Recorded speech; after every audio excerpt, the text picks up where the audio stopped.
Hello, boys and girls. This is Tuesday's Poker Night Live. You're most welcome to 4 hours of no-limit hold'em action. We've got the usual mix of cash and tournament games from the internet. Always real players playing for real money.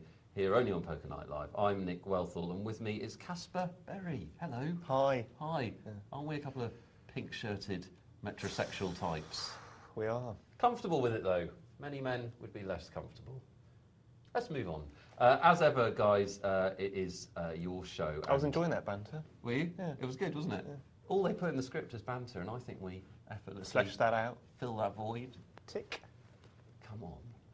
It is your show, and we want your contribution. You'll decide what we talk about, as ever. And there are lots of ways to get in touch. Some of them new. So let's have a look. Oh, yes. You can text us on 62211. That's still valid. Yeah, that's old. Old. Been able to do that for ages. Never out of fashion, though.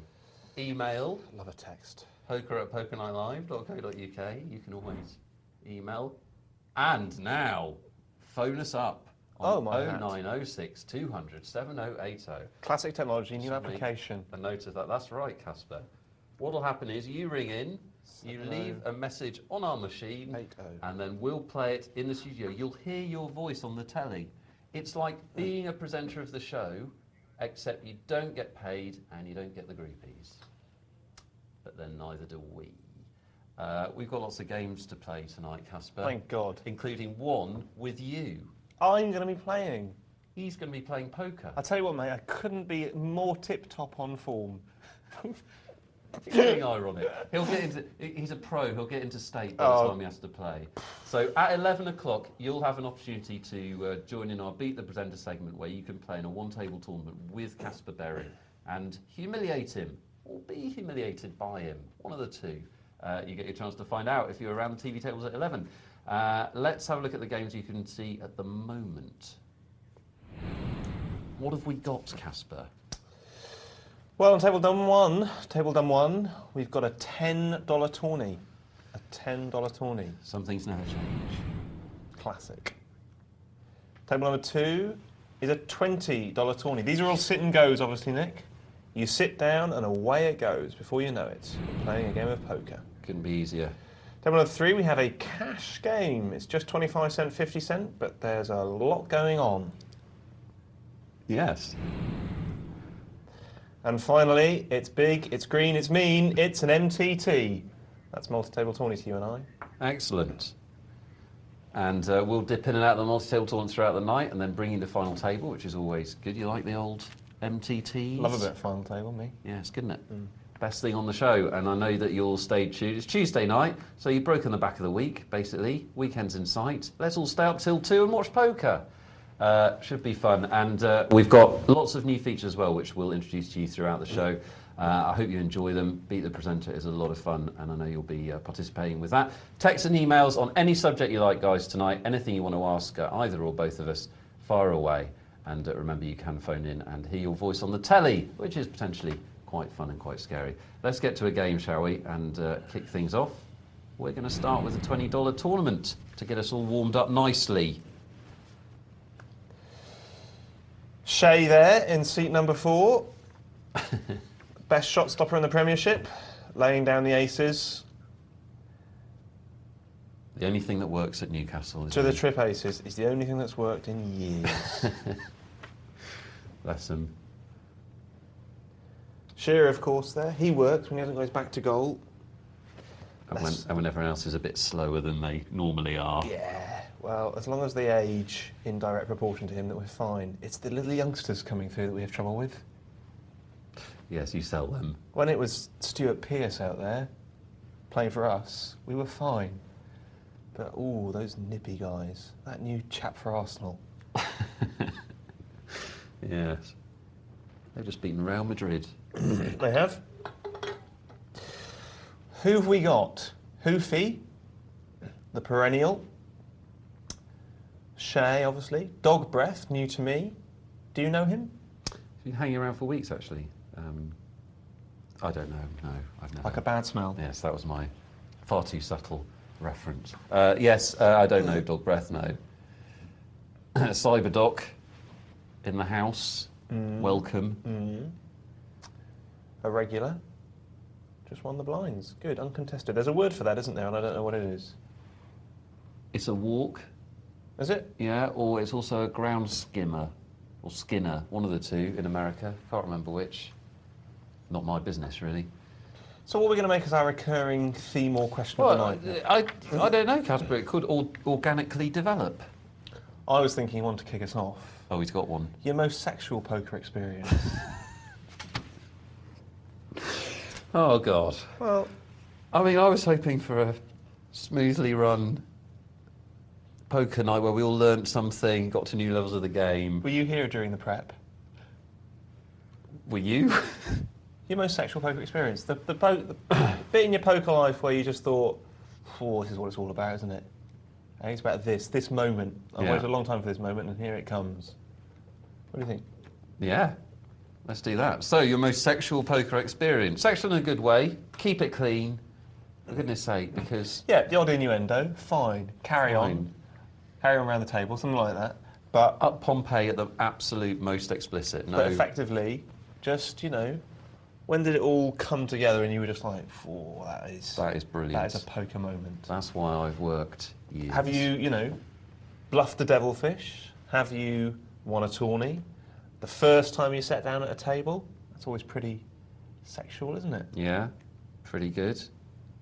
First time playing in Las Vegas? First time live playing? These are just Caspar's ideas. You Biggest can have win? your Well, own ones. That's right, that's right. Perhaps I've exhausted the theme. Perhaps that's done. Stepped on your point a bit. I think, let's see if it flies. We've set it off, we've wound it up. How did you feel? How did Yes. you feel and why? Many of you's most sexual poker experience may be just an hour away when you get to play poker legend Caspar Berry on the TV tables. See, we were playing golf once, and I hit a 5-iron. Do you remember this?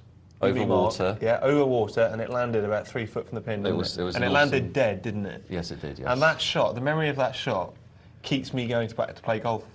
Really? Now, not very often. Just to replicate it. Yeah. Yeah. So I have a feeling that poker has similar sorts of moments where you just, everything comes together and you go, ooh, I'd quite like to experience that again. Yes. And you go through months of hurt just for something that comes close to that ever again. That's just relationships, isn't it? Yeah. Yeah. Yeah. Ace-10 for Hoofy. In the small blind, cheeky chips, kind of a little pop at it. He's not. I thought it was a pair of 4s, wasn't it? It was. On the button. You'd think. Blinds like this, 10-20. You'd think that would be more than enough incentive. Cheeky chip, not being very cheeky there, is he? Given Stoic. now, got the flush draw again. He's already, he's already called once with a flush draw. He says, "I'm having enough of that. I might not hit it again." He says, "I'm going to push all in this time," and quite right too.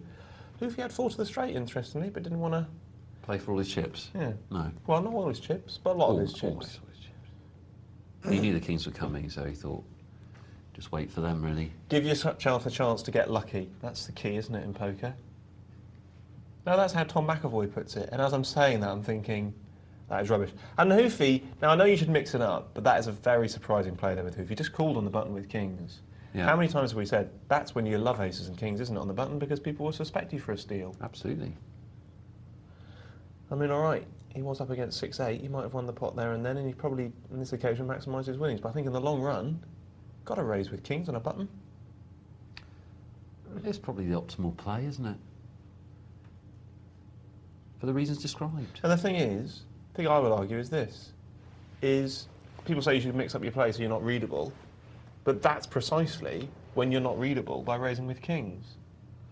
Do you know what I mean? Yeah, of course. You're on the button, so people will never figure it That as a is real mixing hand. up your That play. is mixing up your play. Because you've already mixed up your play by raising with Also, a7 on the button. I think the other side of the equation is also true in that if you're a decent player and people that watch the show know that Hoofy is, Yeah. and you limp on the button, it's immediately suspicious, isn't it? Mm. I would, if I was in the big blind and a player like Hoofy limped on the button, I'd be worried. Yeah, you wouldn't limp with Jack-7. No. You wouldn't limp with Ace-10 or You've probably Ace-Queen. got a serious hand. Yeah. So what was your thinking there, Hoofy, my man? Because we love your play. No problem with your play in general. You probably just thought, bored of raising with kings on the button. Might have hit the wrong button. Done it thousands of times. You might have hit the wrong button. Look at this for an unlikely straight. This almost never happens for Golden Jaguar. It's less unlikely now because he could just have the 6. It would still count. A 3-gapper. Yes. Most unlikely of all the straights. A strange bedfellow. He's just going to put in the minimum raise there, trying to eke out a living. It's nice. Cheeky Chip makes one of the understandable mistake. I mean, they've all got the straight, haven't they? Why didn't Golden Jaguar raise? Yeah, I said nice because I was thinking... He's got them That's hooked. when you... Yeah. Maybe he was worried about 6-7. Well, that's in a phrase from a well-known film. He must not have enough steaks in the freezer. The thing if is... he's not prepared to put his chips in with that. You always quote that, and I don't know the film. It's Heat. Oh. Yeah. Who says it? Val Kilmer says it when he's talking to Rob De Niro, and he says, "Why is there problems between you and Ashley Judd?" And he says, Does he call her by her real name? That's weird. It's weird writing, but it works. And he says, "Not enough steaks in the freezer." It really does work. It's a great script. Woefully under-recognised, in my opinion. My point for Golden Jaguar is that when someone raises there, you should expect them to have the ace, the low end of the straight, because it's so very likely that someone will have the low end of the straight. Absolutely. Do you know what I mean? In terms of the probabilities of what someone's got here, they're very likely to raise because people will play aces. After the flop, the card that someone's most likely to have is an ace. So if a straight is possible by having an ace and you've got the 6, you can discount the 6-7, I think, in a multi-tournament as so unlikely as to be irrelevant. Not in a multi-table, a single-table tournament. You know, this sort of level, people will make those fast calls, and you make a lot of money. And the number of times that you're going to go out to a 6-7 are so small. Yeah, I mean, we always talk about on the river not betting hands, or being cautious about betting hands on the river or raising with hands on the river because you may only be called if you're beaten. That's one of those situations where he's going to be called by an ace at this level of poker. Yeah. In fact, at a lot of levels of poker, to be Well, fair. This level, certainly. This level, certainly, yeah.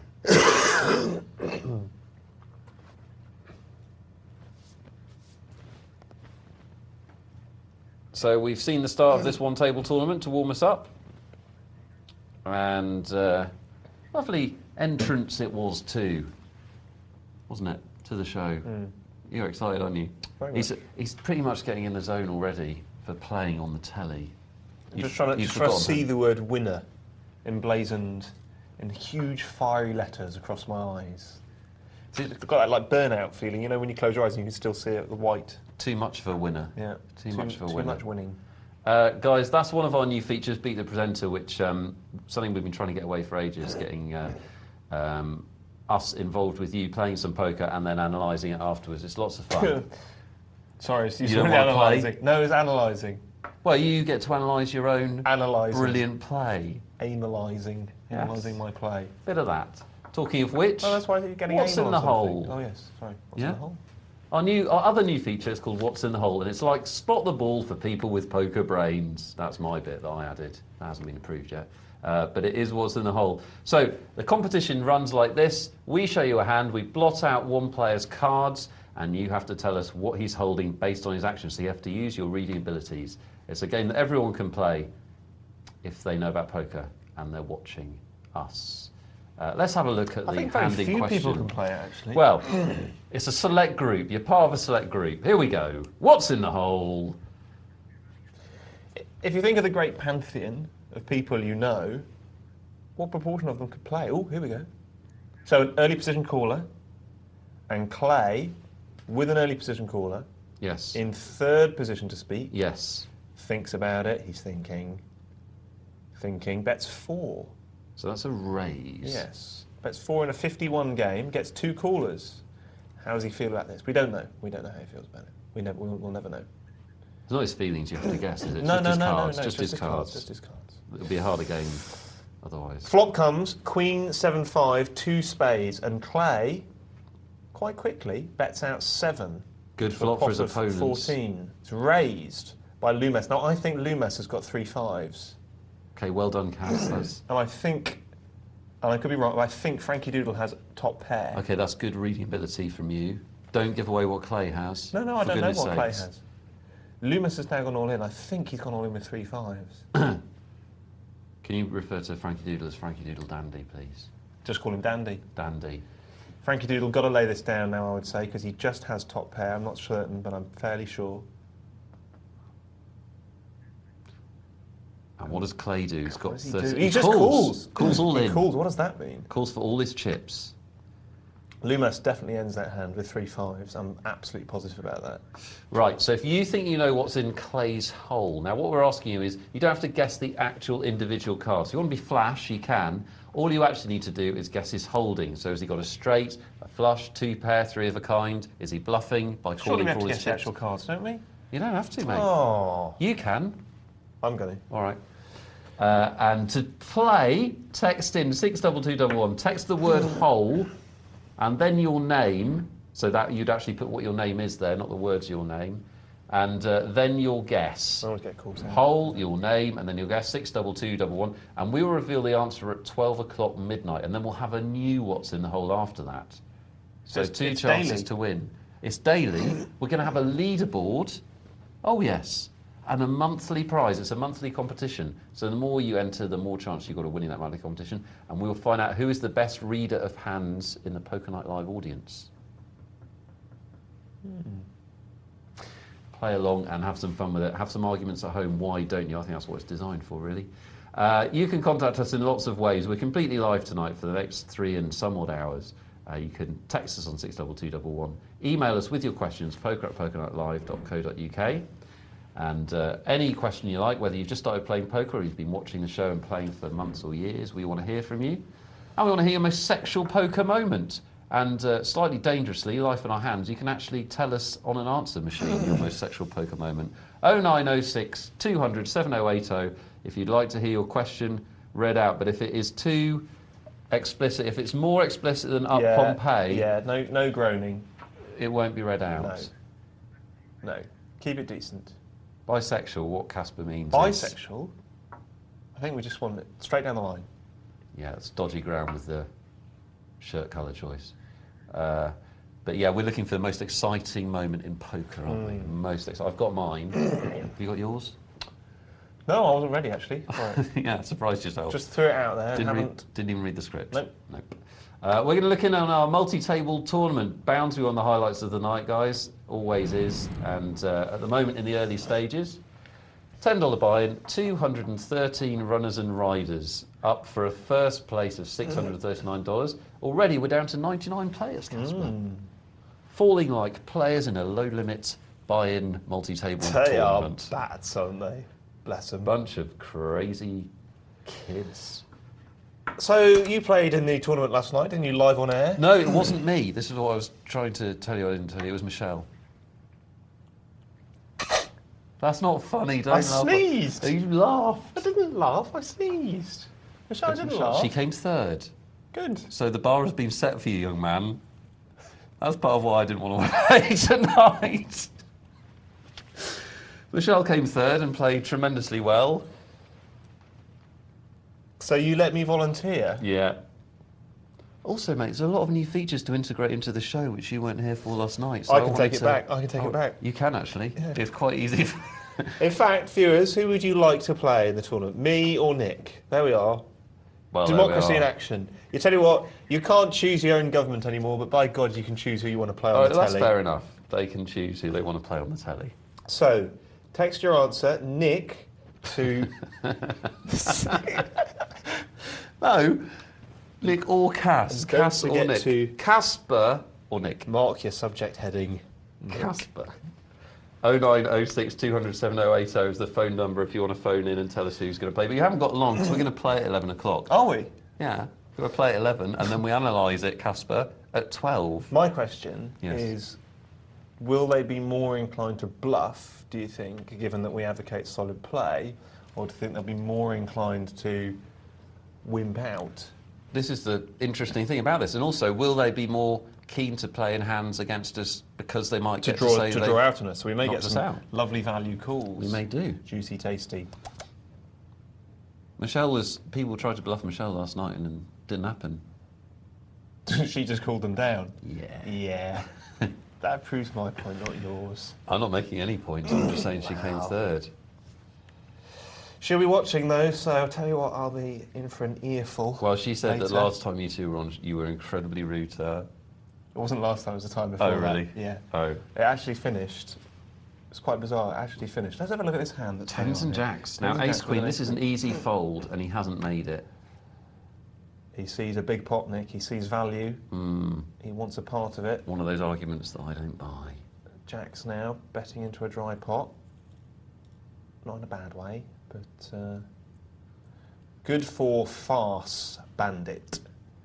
Yeah, it's really funny. We finished the show, and both of us instinctively reached forward for our pile of chips in front of the desk and threw them at each other. Really hard. I think that should stay off air, shouldn't it? That kind of story. It's quite bizarre that neither of us were hurt. Brilliant. Well, there we are. A lot of people thought it was just banter on air. It wasn't. Real hatred in the ranks. Oh, not hatred. No, not at all. Just spite. So this is the multi-table tournament. Thankfully, not naked. And as I said, it's almost a $700 first prize, and these guys are about halfway through, coming up to halfway through the tournament. And King Jack is not going to get it done. A lot of people still self-destructing. It's a bit of a fast and frenzied affair at the moment. What did he have before you went in with that King Jack? I mean, if he had anything like 10 times the big blind, which I expect he did. He did, yeah, he was comfortable. What? You know, we sit here night after night after night and we say what the value is of 10 Jack and when you should self-destruct and all that sort of thing. Or not when you should self-destruct, you know what I'm saying. When you should take those risks. Yes. And for what? I'll probably do that tonight now. You might do. You've got to be very careful what you say in the first hour now. Absolutely, absolutely. Could come back to bite you. I should genuinely be doing some mental warm-ups. You should.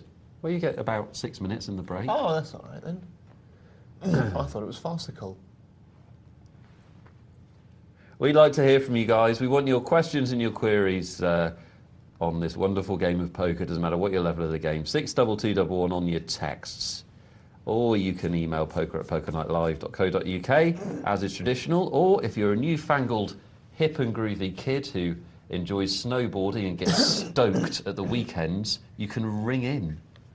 Cool. 0906 200 7080 and hear your question live on air. I wanted to do a snowboarding version of the show because I watched it the other day, and they've got that it's like a whole different world of language. They say words like... That's what they say about poker though, mate. Is it? Yeah. So we're already cool. I don't need to grind it out Pair of kings. Tonight. Yeah. 600. 4 times the big blind. Takes them down. I wonder if Sky Bites has been playing particularly tight until that point.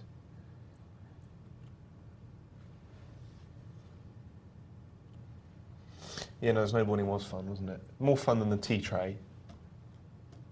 Just throwing yourself on a tea tray down a hill. Oh, look, someone with very little experience has got a medal. I wonder why. More variance than poker, isn't there? Did you see the hat cam, though? Are they going at 90 miles an hour? This is stupid. They can't crash. How do you... At what point do you wake up and think, I know what I want to do with my life? Don't get me wrong, I'm not taking anything away from a medal winner. Winning a medal in the Olympics is a very difficult thing, I'm told. Depends on the sport, doesn't it? If you're one of those brush people, that's not that hard, is it, in the curling, when they just brush? Who do you think deserves the more credit? The person who just basically lets go of a big pot, or the person who brushes? Because it strikes me the person who lets go of the thing gets a lot of the credit, yes, and the people who brush seem to be doing something. I just think we need grades of gold medal. How can that be the same gold medal as someone that's prepared to literally jump off the side of a mountain?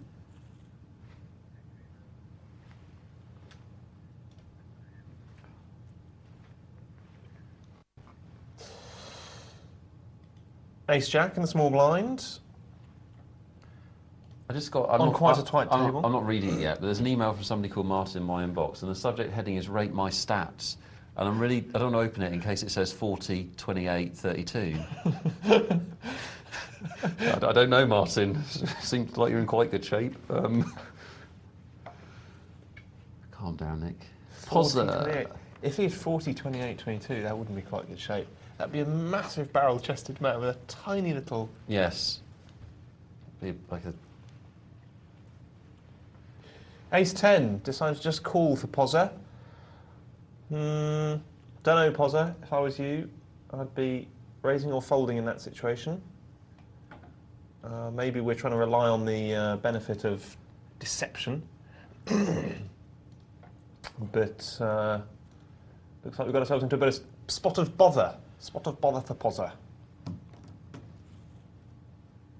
Spot of bother for Pozza. Would King A have folded with his 4-5? Probably not, actually. So...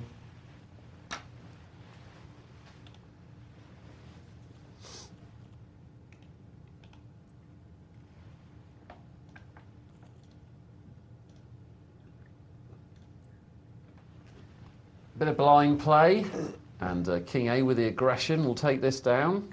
Just goes to show you just need a pair of solid ones and you can take any pot.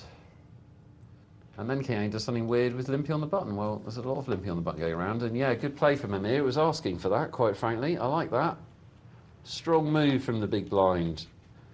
Wimpy limp on the button, Wimpy making up in the small blind. I'll have that little bit of dead money away, says Amir, and it's all his.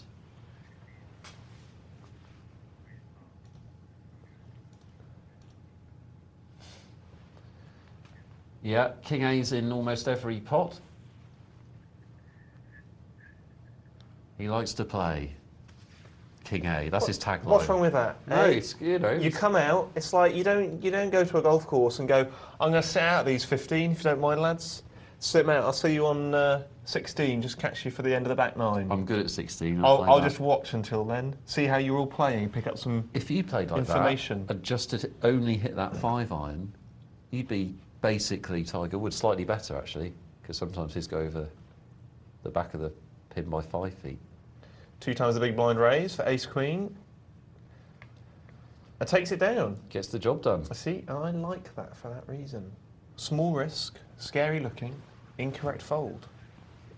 Clever. And as we know, if someone folds incorrectly, it's exactly the same as calling incorrectly. It is incorrect and therefore profit is to be made from it. Do you think poker can be described as a game of mistakes? As in, whoever makes the least mistakes wins? Well, yeah, that's exactly what it is. Yeah. It's just the flip side, isn't it? Whoever makes the best decisions wins. Alan Hansen describes football as a game of mistakes. Don't know if he's right about that. What does he mean? Well, Alan Hansen believes, and always has believed, that every time a goal is scored, someone's made a mistake. So he doesn't believe in the beautiful game, the magic of... He believes if defending's executed perfectly, you can't score. Yeah. I don't know if I believe him or not.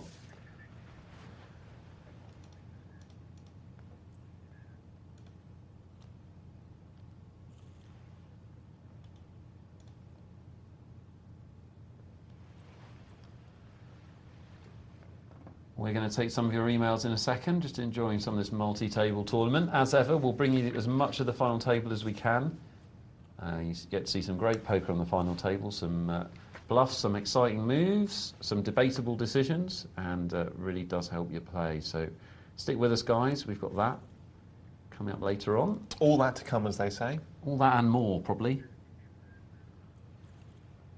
Down to 72 players already, so we might be at this final table earlier than we think. Wow. Before that, though, we've got the final table of Caspar's poker career as he plays against the viewers. Fantastic. They call it Beat the Presenter, and they will. I thought you were trying to emblazon the word winner. I am winning. Winning strategies for the good. Lots of texts and emails. Thanks so much, guys. Bob says, woohoo, Nick and Cas night. Looking forward to it more than Chelsea versus Barcelona. Is that woohoo or boohoo? Woohoo. Woohoo! Like that. A woohoo. What's that song? Strangely appropriate given the way we're dressed. Dire Straits, isn't it? A woohoo.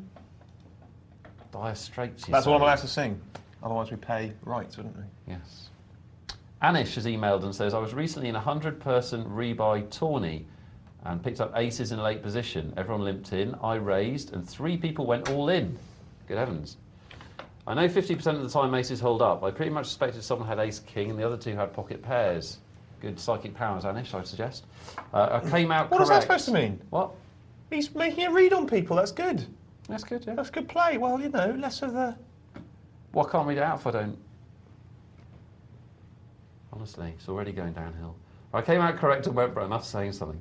Was I right in calling since it's the best hand to start off with? I think this might be a stupid question, but I'm bothered by it since I barely see aces get cracked. Well, it's not a stupid question. There are no stupid questions. There aren't. Only stupid answers. Here's one, Cas. Where are we? On the telly. No, you're absolutely right to call it. You know, I haven't been on the show for a while, so I'm going to wax lyrical about something. And that is basically, you've got to be prepared to lose hands in poker. Just because you're in a situation where, you know, by calling you could lose, doesn't mean to say that it's the wrong thing to do. So just don't worry about it. You know, you did absolutely the right thing. And sometimes you're going to win, sometimes you're going to lose. The thing about poker is, game of decisions, game of mistakes. You haven't made a mistake there. You've done absolutely the right thing. And the point is, in life and poker, after you've done the right thing, someone rolls a dice. It happens in absolutely everything you do. And it's sort of like a mission or crusade of mine, if you like, to get people to understand and accept that. There are no certainties. Every now and again, you can be 3-0 down against, was it Inter? No, AC Milan. You know, the best defence in Europe, and you can win the game. Now, what are the odds of doing, what would you say, what do you think the odds were of doing that? In at half-time, what would you have given Liverpool? What That's odds? a very good question. If they'd done that 1,000 times, how many times would they have won? It's got to be. It's got to be.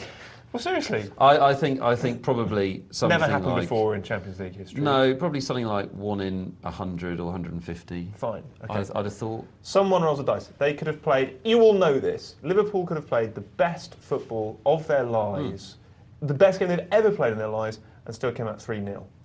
3-0 down. Somebody rolled a dice, and that happens all the time, so don't let it worry you. I know it's a long-winded answer to an easy question, but it does open a door to this subject of people think that if there's a chance that they could lose a hand, then they don't want to lose that money. And you've got to be prepared to lose money if you want to be a long-run winner in poker.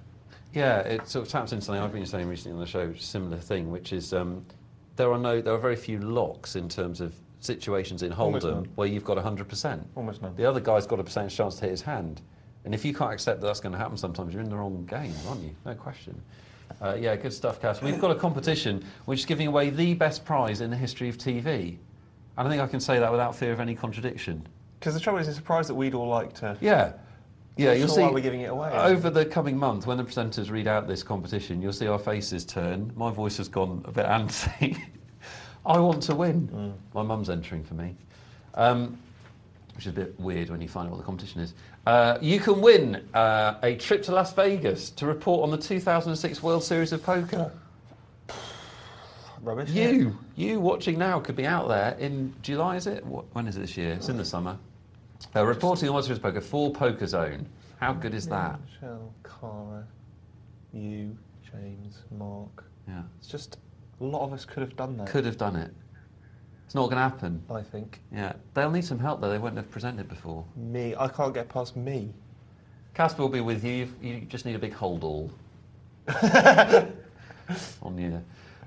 You need to text in your... No, you don't. You need to email in your entries to lonelyhearts@pokerzone.tv. And what you need to do is you need to write a Lonely Hearts ad. You know those ones, cuddly, bouncy, big fat woman, desperate and seeking a bloke. Those things that you get in the paper. Don't worry, I'll do an anti-man one at the next time. Balance it up. An anti-thin man one. Yeah, because, you know... Because at the moment, it's outrageous. It's not outrageous. It is. Well, there are personal ads by overweight people who are looking for a partner. Read the email.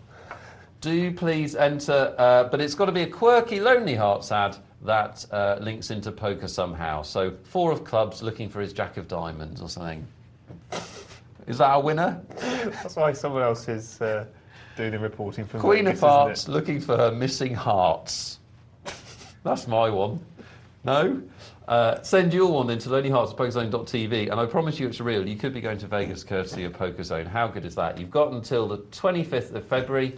And the reason we're having the competition is that we're moving. Poker Zone is moving to 843. Tell them all the tagline you thought up for Channel 843. I can't remember it. Yeah, you can. Channel 843, that's where we'll be.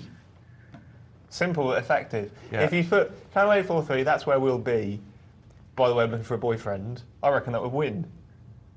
Good idea. What's scary is this is the best hour, boys and girls, because we're going to go downhill. Stay tuned. We've got another email from Hoofy. Actually, I'll tell you what, I'll tell you how you get in touch first, and then we'll do the email from Hoofy, because it links seamlessly into the next bit of the show. You can text the studio, 62211. We want your questions and your queries about anything connected with poker. Caspar's theme, which he's introduced, which I think is brilliant, poker at pokernightlive.co.uk, is: what is your most sexual moment in poker? What's been your most exciting moment in poker? We want to know all about it. And if you want to appear live on the show, your voice can be heard. All you need to do is ring the number on screen, 0906200 7080. Apparently our producer wants to hear what Hoofy sounds like. That's for his own reasons. There's the phone number. We could be listening to you on the show tonight if you ring up, or get in touch with Commercial News, but do get in touch. As I said, it's your show, guys. Now, Caspar from Hoofy, you were questioning his limping on the button with King. He says, it was the first round of the competition, the blinds were only 10-20, and I felt I'd sooner play the hand as a drawing hand than take the few chips the blinds provided there and then. It's unlikely he'd defend 20 chips without a hand, and the chances of that were small. In later rounds, when the blinds are higher, I entirely agree with your analysis. So, yeah, no, good point. If you, well, I mean, I've said many times that I do like to limp in the early stages of tournaments with aces and kings. From those middle positions, absolutely categorically. I think the button is the only time that I'd raise them. I honestly would raise with them unequivocally from the button, whatever stage in the tournament, whatever stage in the game, because I just think that people are so likely to call raises from the button, and you have such a massive advantage. The reason why I'd like to limp at them early on is because I quite like to have some nice big raises behind me. Do you know what I mean? And then I can either smooth call them or come over the top of them, depending on how big the raise is and number of players, etc., etc., etc. But on the button, the blinds is already limped in. He's the one player I'm not going to get any sort of information about or read on, and he's also very unlikely to raise a button limp. So that's why I will raise from the button even in the early stage of the tournament. Yeah. But generally, that analysis and principle is good. So we're kind of agreeing with each other. It's like a bit of a pushing in the corridor, really, isn't it, rather than a full-blown fight? Well, it's just before a full-blown fight, certainly. And you said, leave it, it's not worth it, and I've gone, all right, and walked away. Hoofy, why not ring in and leave the message outside? Nah. Might work. We're going to go to the very game Hoofy was talking to. We're going to dip back into this single-table tournament. Let's have a look. I think there are 5 players left, and Hoofy's still alive, if my reports are to be believed. Just won a big pot. He's made 2 pair on the end, kings and tens. Good, because we saw Hoofy go through a really bad run at one point, didn't we? Which is always heartbreaking. He's a good player, Hoof. The Hoofmeister General, I call him sometimes. Not when he's listening.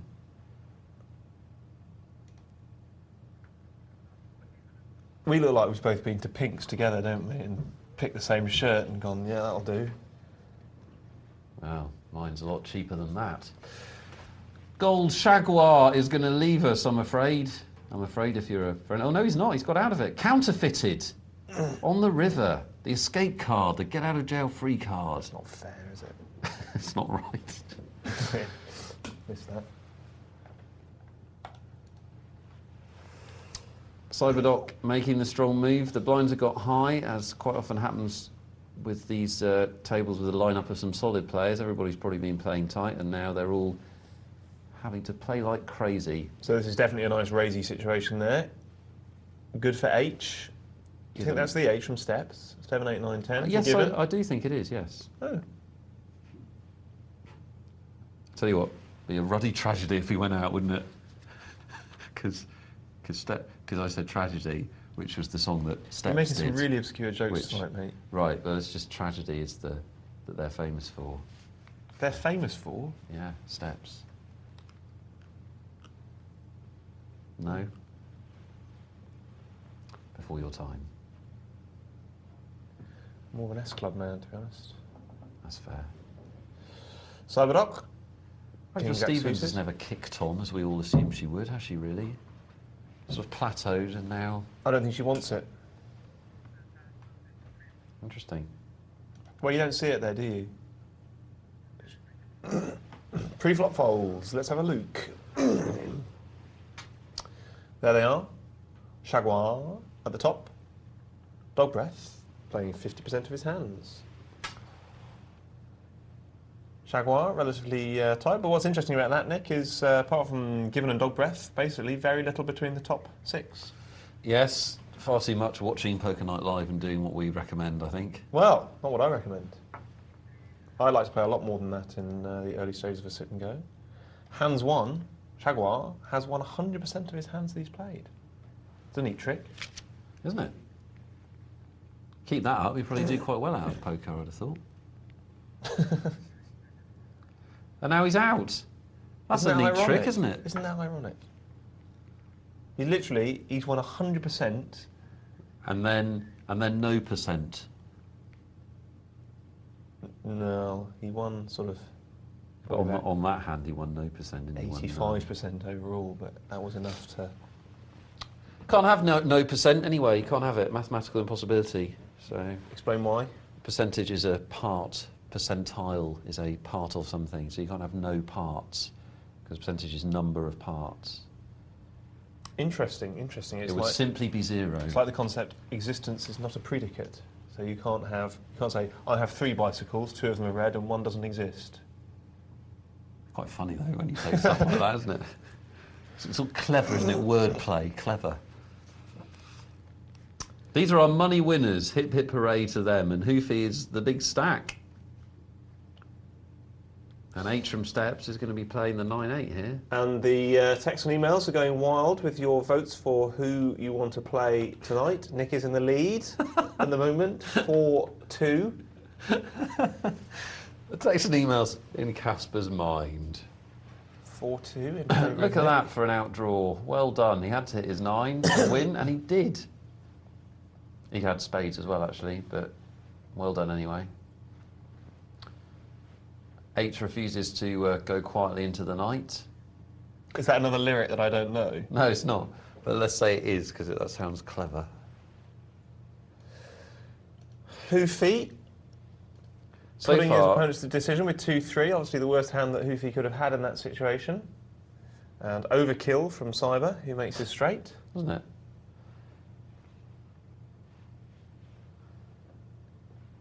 We've had 1 sexual moment sent in so far, Caspar. Excellent.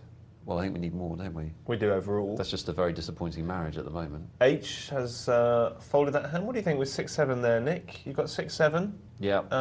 You've already put half your money in the pot. You're getting 4-7. You're getting 1, 2. We must be getting 3-1. Yeah, 3-1 at least. There. You've got to play, haven't you? See, I think the key piece of information for me there is the opportunity cost of not playing. Even if you weren't getting the pot odds, which he is, the point is, how much more likely are you to win with your expectation in that hand than you are with the amount of money you have left? Well, the point is, you've got to win your next hand, which you won't have much say over because it's going to be a blind anyway, and you've got to win that next hand just to get back to where you were at the point of decision to win the chips back you've lost. So, because that will happen very quickly. It all just ended while we were analysing that. I think we're making an interesting point, though. Yeah. And they just started again, and that's the way it goes in the crazy world of poker. It's like the circle of life, isn't it? You remember that song with It is Elton a circle John of life. and the lions all singing? The circle of pokey. Kuna Matata. And Hope you enjoyed the single table tournament. We've got a sexual moment. Just to clarify, if you just come into the show, we're not in the middle of the dating channels yet, but Caspar's warming us up. We want your most sexual poker moment, so your most exciting poker moment is what we're looking for.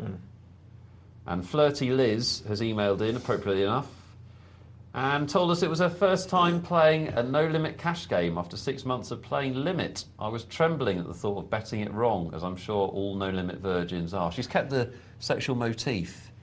Nice. After only 5 minutes, I was dealt ace-ace, so I raised 4 times the big blind. I was re-raised, so went all in. My opponent called the all-in and turned over king-king.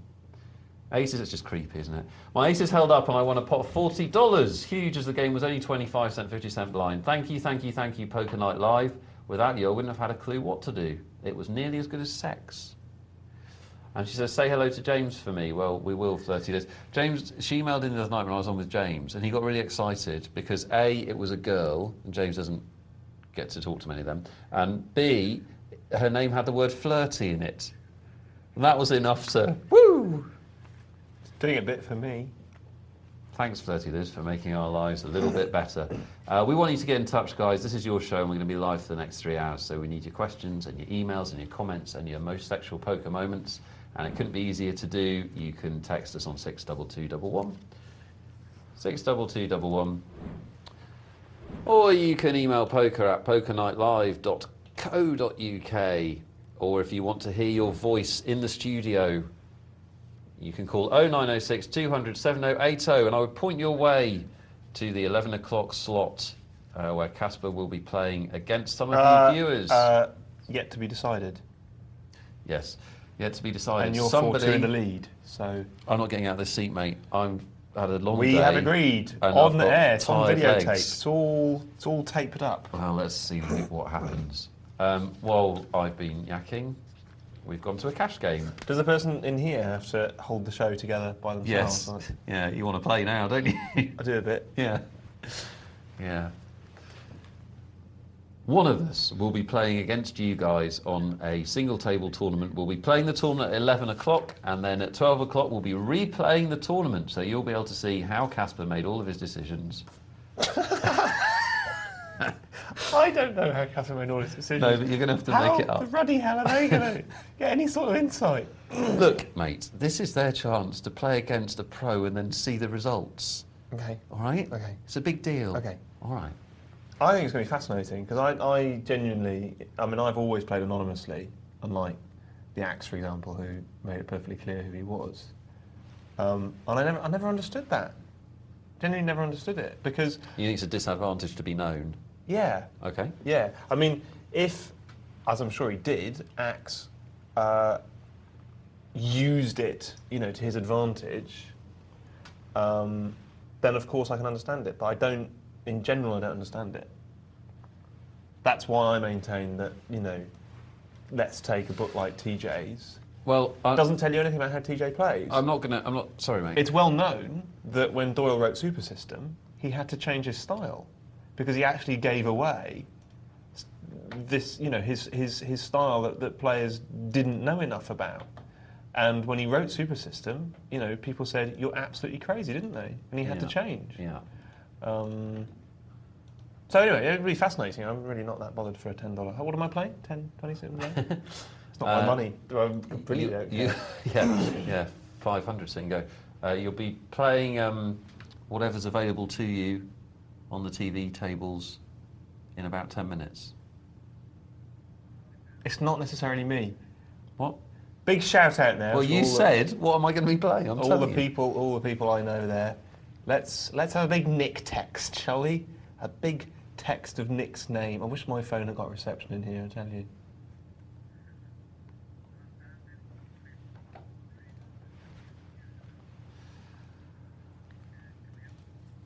So, let's have a look at some pre-flop action. This will be running the whole night. And little Lazarus there, only raising 2% pre-flop, but calling 8. So that's what we call passive. 90 hands, so 9 rounds, or a little bit more, 10 rounds. 11 rounds of an 8-handed game. I'm here all week. You're not, are you? You'll be exhausted. I'm here another time this week. You're going to be here playing poker in a minute. I'm just trying to make it real for you, because I don't think you've registered that it's really going to happen. I don't think... Where are the... It was 4-2. Yeah. It's now 5-2. Yeah. In favour of you. In your mind. It's just, where are they all? One of us will be playing poker against you guys. Do you have any more sexual... After the break. Situations? We don't have any more sexual moments. Please send in your sexual moments, by which I mean your most exciting moment in poker. I've got mine. Have you got yours? What is yours then? Mine, this is really tragic, but mine's when I played a hand in the Mirage and had my girlfriend sitting behind me. You said that many times. I know, well, what you said that on air. Think of another one. Think of another one, yes. Well, I haven't said it on air in the last 3 months. Well, she's not your girlfriend now, is she? Move on. No, she's out of my life. Yes. No offence if you're watching. Actually, some offence. You broke my heart. Come on. Come on, let it out. Come on. Witch! Let's move on. I'll tell you what, that's cathartic. Feels good. I've got some I'll do for later. Yeah. What, some ex-girlfriends that you need to... I'll think of a more sexual moment in poker. This is an email from Brandon. We've already been talking about this, Caspar. Here's a theme that's organically emerged, if you will, from the discussion milieu. Yeah. First off, love the show. It's a good theme, isn't it? It is good. Nick. Text Nick. Secondly, what do you guys think about slow playing? Should you limp with good hands such as ace-ace or king-king, hoping to take down a big pot? So we've kind of talked about limping with kings and that kind of thing. You said that you like to limp with aces and kings in tournaments. No, hang on. Early in tournaments, early position, early to mid position, early stage in the tournament.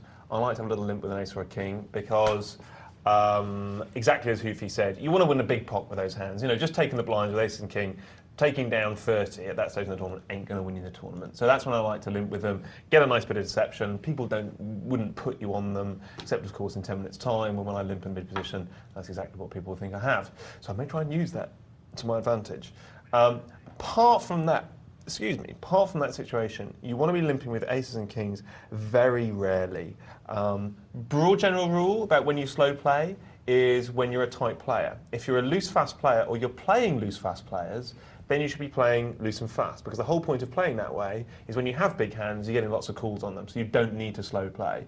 But if you're a very tight player, and let's say you're playing against very tight players, that's when we need to start playing a bit tricky. Because the thing about slow playing is, it's a bit tricky.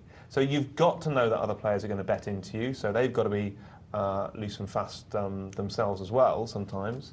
Or they're aggressive players who are going to take advantage of weakness.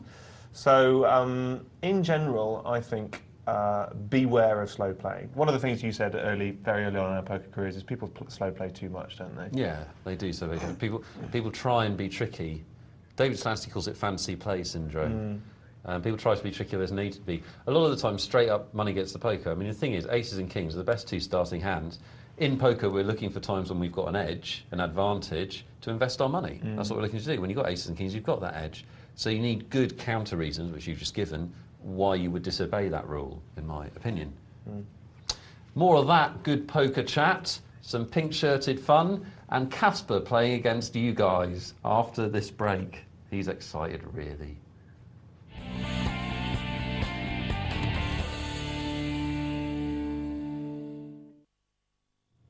Hello, welcome back to Tuesday's Poker Live. I'm Nick Wealthall, and I've lost my buddy. Lost him to poker once again. I'm a poker widow. Caspar is... You're right. Yeah, they're teaching me how to use this software.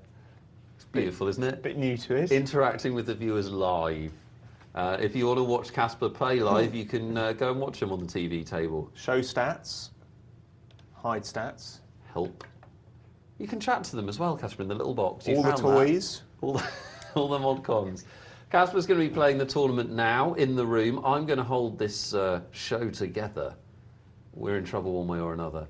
And then after the next break, so at 12 o'clock, you'll be able to see the tournament Caspar's played now, played out in all its gory horror and analysed by us as a team, pulling together, definitely not looking to take the mickey. That's not what's happening. This is for our learning benefit. They're telling me to punch you. I think. I'm not entirely sure. I get that a lot. They're saying that I'm giving away a lot of tells on the telly. I don't think I am. It's quite funny.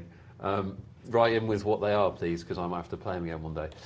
Guys, in addition to Beat the Presenter as ever, we've got a whole hat full of new stuff. I hope you enjoy it. It's all done with you in mind, so you can interact more with the show, give you lots of opportunities to get in touch. I just called on the button. They don't know whether I've got aces or kings. I haven't. Right. That's just a little clue, which you can take advantage of. Little clue. Or is he double bluffing? Hoofy's betting to me. Hoofy, man, I could have aces. I can have it. I'm folding. I can't keep It's that quite up. hard to run a TV show, isn't it? It with is. That going on. It is quite hard. We've had an email from John. Thank you, John. He says... Got a big hand. Dear I'm raising it up. You no longer envision. It's just like a disembodied voice. Yep, well... I usually play sit and goes sometimes. and multi-table tournaments. I've recently started playing cash games, and I'm just about breaking even. My problem is I'm getting in too deep into pots against hidden hands, like a flop set, when I've got two pair or top pair, especially if there appears to be a flusher on board. By betting the right amount to make the draw expensive, I end up in some relatively big pots against better hands that are just flat calling me and could easily be paying too much for their draw. How do I minimise my losses while still giving the right odds for someone on a draw? Well, John, you're describing a situation there which is a difficult situation for a poker player. You're holding a hand which is a good hand, top pair, two pair, whatever, and you're against either a hidden set, or the other example you give is, well, you give hidden set and then if there's a flush draw on board. The fact of the matter is, I'm afraid a lot of the time, if you've got two pair and somebody else has got a set, you're going to lose money. I think you possibly recognise that because you're asking about minimising losses. If there's a flush draw on board, you have very little option but to protect your hand. You're going to have to make that bet to make the flush draw incorrect, because obviously you don't know if you're up against a flush draw or you're up against a set. So you need to make that bet of 2/3 of the pot or greater to make the flush draw pay to hit his flush. And not worry about the set. The only time you can worry about the set is when you've got heavy resistance, when you've got reason to. You'll find that a lot of players with sets will want to raise you up on the flop. Once you bet a lot, if there is a flush draw on board. So that gives you some protection. The flush draw protects you in a way, because the set has to bet. But a lot of times, you're going to lose a lot of chips in that situation. I've said before on this show, and I'll stand by it, that the test of a no-limit Hold'em player is how they play top pair, when they, how effective they are at getting away from top pair when it's a losing hand. And I think if you encounter any kind of resistance, even if it's a big bet that's called on the flop, you have to be very wary, because top pair is so vulnerable. Two pair as well, of course, can be vulnerable depending on the hand. But good luck. I think what's probably happened to you is that you've encountered this situation a few times and you're now worried about it. And I think, unfortunately, you're just having a run of hitting this situation. So I wouldn't worry about it too much. Just bear in mind that if you do get heavy resistance with one pair, you've only got one pair and you do need to get away from it. Guys, lots of ways to get in touch, and your questions and queries about anything you like are most welcome, even when I'm on my own. You can text us, 62211, 62211. You enjoying yourself? I tell you what, it's a good site. Tells you what hands you've got and everything. Email poker@pokernightlive.co.uk. And you can call us 0906 200 7080 and hear your voice in the studio. We are looking for your questions and queries on anything to do with this game. As usual, guys, it doesn't matter who you are, if this is the first time you've watched the show, even if you've never played poker before, or if you're a pro yourself, whatever you'd like to talk about, this is your show, and this is your opportunity to get in touch. Our theme for the night is also your most sexual moment, your most exciting moment in poker. We'll do some of those at the top of the hour. In the meantime, this is our multi-table tournament. Quite deep into this tournament now. Started off with 213 runners, and they're playing for a first place of $639. So well worth winning for a $10 buy-in. Extraordinary amount of profit that would be for somebody who wades through 213. It's a good tournament structure, this. The blinds go up every 12 minutes, which online is a goodly amount of time. And we'll show you the final table later, which always has a lot of play in it and is very educational. Just trying to find out how many players are left in this tournament. I'll get that information to you when I have it. We've got 29 players left, so we are getting very near the business end of the tournament. 4 tables left, and this is the stage of the tournament which really can define whether you have a good tournament or a bad tournament. If you arrive at this sort of point, quite near the money gets paid down to 20th. Some players make chips here, and some players sit there and let the blinds eat them away. You have to start looking for opportunities to play hands you wouldn't normally play, that you play on the basis of position, or you play because you're playing a tight opponent, you can move them off the hand, whatever it is. You're looking for chances, without putting your chips in danger too much, to increase that stack. El Pig is trapping 1 on 1 on 1 on 1. And he's going to check raise here. Very confident he's got the best hand. Well, it's only a small check raise. And if 1 on 1 did have a flush draw or some sort of funny straight draw, then he'd have been getting the right price to play. But he wasn't. I'm told the biggest stack in the tournament at the moment is 28,000 chips. So if you look at these stacks in that context, that's the leader of the pack on 28,000. 24,000 for T-Boy is obviously a very big stack. If you're new to multi-table tournaments, you can always judge your position in terms of how your stack compares to the big blind. There's actually 2 ways to do it. The old school way is how many big blinds you've got in your stack. The newer way, as outlined by Harrington in his seminal work on tournament poker, Harrington on Hold'em, written by him and Bill somebody, can't remember his name. Some other bloke who doesn't get any of the credit because people like me don't remember what his name is. Written by those two guys. They actually say that you do it in the cost of a round. So a cost of a round at the moment would be the 2 blinds, 600 and 300. If there was an ante to be paid, you'd add that in as well. And you work out how many costs of a round there are in your stack. And they say when you get to 10 times the cost of the round or below, then you need to start making some moves. Kings versus Jacks. The Jacks go all in, but didn't have very many chips, didn't have much option there, and weren't to know they're up against Kings. And that's the problem when you get short stacked. You have to see a hand and go with it. And unfortunately, on this occasion, go out with it. We're taking over to the chip leader table. And a great flop for King A with not only top pair but also the nut flush draw covered. Lovely position to be in. Caston there is our chip leader, now on 35,000 chips, which is a colossal amount of chips with the blinds at 300 and 600.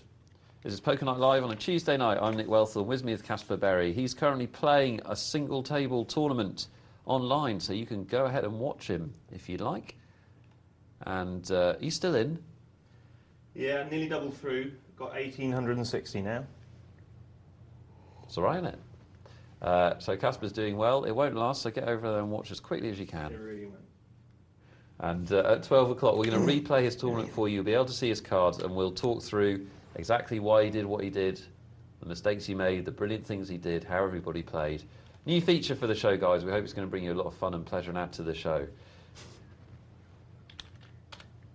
And if you'd like to comment on it or ask any questions, usual contact details apply. 62211 is the text. poker@pokernightlive.co.uk. We also want your most sexual moment in poker. And we use sexual in the generic sense, meaning exciting or brilliant, not the naughty sense. So what's your most brilliant moment in poker so far? Watching our multi-table tournament, $10 buy-in. 213 players, and they're playing for a first prize $639. Both these players have missed the flop, and Kasdan was our chip leader. He's lost a few chips since we started watching him. Typical no-limit hold'em situation. Whoever makes a decent bet first is going to take this pot. Aggression should be rewarded. Can't see Kasdan playing on here, and he doesn't. So SGB is going to take a freebie down. We've got 28 players left, and we will show as much of the final table as possible. We are, as I say, going to show you the final table. That'll be, I reckon, in about half an hour, something like that. How do I show my cards? You could draw them on a piece of paper and hold them up. You don't mean like that? No. No. The miseries of new software for him. I've got an email from Clive, who plays under the alias Shell My Bell, and he says, hello Clive, good evening. He says, Nick, I know you said I need to get a life and a wife, but my missus is jealous of my greatest sexual poker moment, sitting next to the beautiful Michelle in last night's tourney. I'm sorry I said get a life, Clive. What happened was you said that sitting next to Michelle in a tournament was a very exciting thing to happen to you, and I was not taking the mickey out of you. Taking the mickey out of Michelle, which is valid. I'm glad that was your most sexual moment. I hope we can better it. Maybe sit next to Dr. Tom. He's a deeply sexual man. That's my understanding anyway. Caspar's just had a reversal. No, don't tell us now. I'm just trying to show my cards and I can't. I'm an idiot. Well, you'll show every hand in a minute. You'll see everything. Yeah, but that's no good. I want to show it now. Oh. Talking of showing cards, let's look at our item where we don't show the cards. Spoons. See what I did there? Spoons. What's in the hole, guys? Spoons. Check it out. Just shout out. It was a shout out. This is brilliant. This is live telly. It's all interactive, isn't it? There we are, the 2 question marks. What's underneath those 2 question marks? That's the game you're playing. Clay's hand. We need you to guess it. Use your poker reading abilities as taught to you by Poker Night Live over the weeks and months you've been following the show, or maybe even tonight you've been following the show. We can see he raises before the flop. He gets called in 2 places, and The action proceeds from there, and we need to know what cards he's got. We don't need you to guess his exact cards, although if you want to be flash, you can. You just need to tell us at the end of this hand what his holding is. Is he bluffing? Seems unlikely. Does he have a straight, a flush, three of a kind, two pair? What two pair does he have? That kind of thing. And if you get it right, you'll get a score on our leaderboard, which will develop over the month. And at the end of the month, we'll announce the monthly winners with prizes. And the way that you enter is simply by texting the usual number, 62211, 62211. Simply put the word whole, spelling your choice, your name, change that to your name, you know what I'm saying, and your guess of his holding. He's about to call on the river for all his chips, but what is he, on the turn, sorry, but what is he calling with? What's in his hole? Literally. Don't email that one in, guys, just on the text. 62211 is what we want. We've got a big sit and go for you while we wait for Caspar to finish his tournament, before we can show you that. So you can either go online and watch him play or stay with us and watch a $50 sit and go. Let's take a look at this one.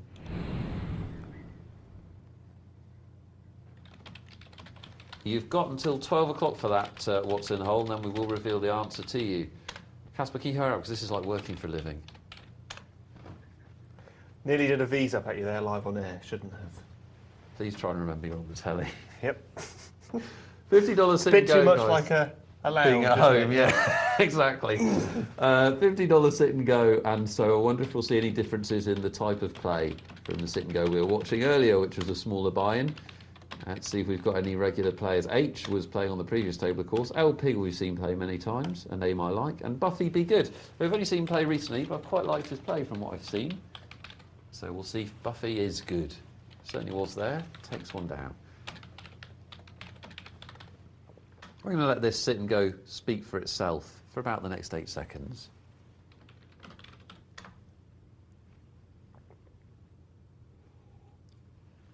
Hope you enjoyed the silence there. That was me having a little bit of coffee. Suggest you do something similar at home. Relax and enjoy. It's Tuesday night, and that basically means the week's over, doesn't it? I know when I used to have a proper job, I used to work between about 2 o'clock and 4 o'clock on Tuesday. Monday, start of the week, obviously. Tuesday, you're just warming up. Then you get into your work phase Tuesday afternoon. And then Wednesday, basically, it's past the break-even point, isn't it? So you're then freewheeling into the weekend. That was always my structure. If that's your structure, you should stay with us till 2 o'clock and watch some poker. Second half of the show is actually going to be cracking tonight. We've got Caspar's tournament to watch. We've got the multi-table tournament final table. We've got the result of what's in the hole. We've got your texts and emails. I'm excited and I'm in it. And it's all free, kind of. King Queen for Charwell. You need a satellite dish is what I mean. Apart from that. One day this will be on ITV1 instead of that stupid dancing thing on the ice. They've run out of surfaces now, haven't they? They've had Strictly Come Dancing, that's dancing on floor. And now they've got dancing on ice. There's nothing else, is there? It's not going to be dancing on felt. So that's not going to happen. That's good. Tennis rackets on. Yeah? Mm. Yeah. What do you call them? Is there a show in that? They're just snowshoes, really. It's quite funny when David Seaman basically killed a woman. Don't know if you saw that on Saturday. Literally dropped her face first on the ice. Thanks for that, Dave. You gooner. Now, Ace Queen, what does he do with it? He's limped with it, he's been raised, and now he calls. Now, if you're going to do that, why not raise in the first place? That's my question. Don't like all this limping that seems to be entering into the game. Because now you've lost control of the hand, El Pig. Oh, he's trying to regain control with a check raise. Craven's not having any of it. It's either madness or genius by Craven. He can obviously see the cards. Well, I don't understand El Pig's play now. I understand him check raising and making a move at the pot. But now he's called. I just don't understand your game plan there, El Pig. If you are watching, please do email in poker@pokernight.co.uk and talk me through how you played that hand. The check raise with the Ace Queen was very strong. But then once he'd raised again, I don't think you could call. Just reminding you guys that if you want to have a question read out live on air, I don't even mean read out live on air, you already know that, you can do that, you've been able to do that for months. That's not exciting and new, is it? If you'd like to hear your voice read out your question, we now have a phone line, brand new for the show, 0906 200 7080. And what this allows you to do is to leave your question or query on our answer service, and then we'll play it, your voice, no editing, unless you swear, and it will come out in the studio and you'll hear yourself on the telly, which will be pretty exciting.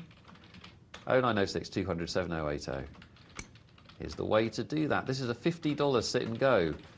So these players, all 8 of them, have all paid $50. The prize pool is $400, and then that will be dispensed to the 3 men left standing. First place 50%, second place 30%, third place 20%. So $400 for the winner. Can I have another herbal tea? Can we have a herbal tea for Mr. Berry and his slippers, please? Because he actually does think he's in his lounge. And a hammock. You've once slept your way into the money in a tournament, haven't you, online? Didn't you do that once? I think you actually stayed Yeah, that's right. I woke up at like 4 in the morning in the money. Had a big stack, drifted off to sleep, still made money. Yeah, that's how good he is, folks. It was weird. Queen 10 for Stanters. He wants to nick the blinds, but Lime Tree wants to call. And not really the hand to play when you're short stack like that, I'm afraid. This is the most stressful game of poker I've ever played. Pressure. Yeah. All those months of pronouncements.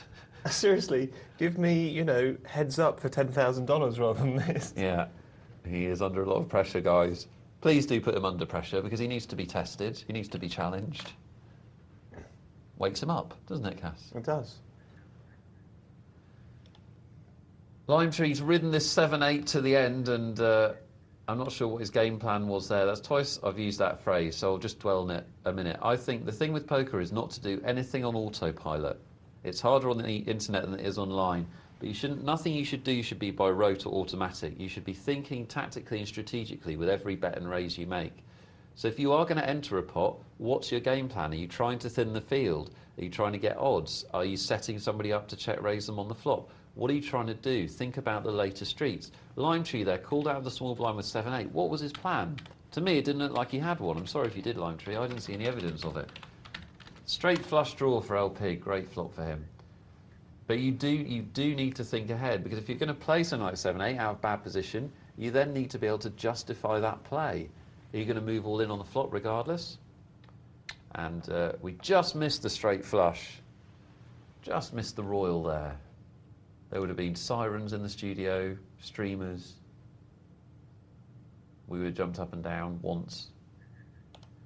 Still a winner for LP with the ace-high flush. Keeps him alive in this $50 one-table tournament. We're watching Poker Night Live with Nick and Cas. Back in the old routine. And you can contact us by emailing or texting the studio 62211 on the text, poker@pokernightlive.co.uk on the emails. Caspar's in a one-table tournament. If you want to go and watch him online now, you can. Watch him playing against some of our lucky viewers, and we'll see the results played out in full on the air from 12 o'clock. So stay tuned, guys. It's going to be a lot of fun. In the meantime, as I said, $50 sit and go.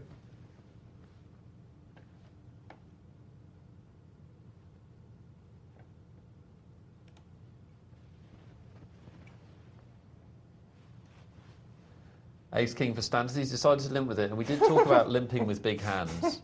It's not funny, kids. All right? Sorry. Wow. I nearly made a move at exactly the wrong time, but I didn't. So that's and that is the mark. So that is literally a self-congratulatory giggle. Jammy man. Jammy online. Jammy on air. We were talking earlier about limping with big hands, and Cass was talking about the virtues of limping with aces and kings early on in a one-table tournament. And we've just had a hand very like that here live in the tournament as I speak. How exciting. So, on the show at the moment, Cass, which you're on, sorry, Stanters has limped with ace-king. We would never recommend that, would we? It's just not strong enough to do that with, I don't think, in early position. I don't mind. He doesn't mind it. LP's flopped a full house. So LP with the powerhouse hands. First the ace-high flush, one card away from a royal. And now a flopped full house. LP, go and buy a lottery ticket. You're clearly hot. Clearly lucky. Can he get any money out of Stanters, though? It's all very well having a full house, but can he make it pay? Doesn't look like it to me. And if he is, he's only going to make it pay for 80 chips.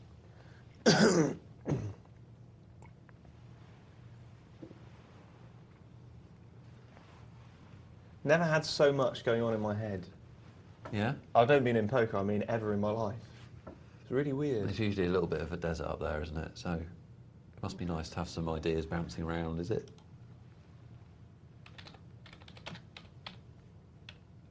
Ace 10 and Queen 9 in the blinds.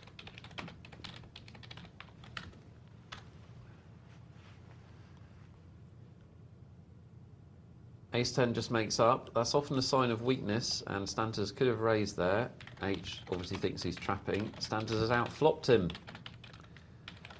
which is obviously the perils of making up in the small blind and not raising, because you're allowing the big blind to draw his hand for free, and Ace 10 really isn't that strong. Oh, and H has bluffed at the wrong pot here. I don't think Stanters is going to go anywhere.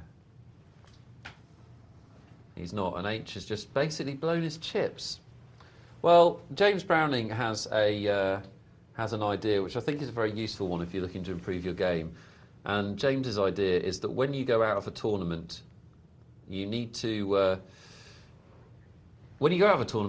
ask yourself, or actually do this: pick up the phone to your best, most knowledgeable poker buddy and explain to them how you went out of the tournament. And if you're embarrassed to explain to them how, or if it sounds bad when you tell them, or if you haven't realised and they jump down your throat, then clearly you haven't made the right play.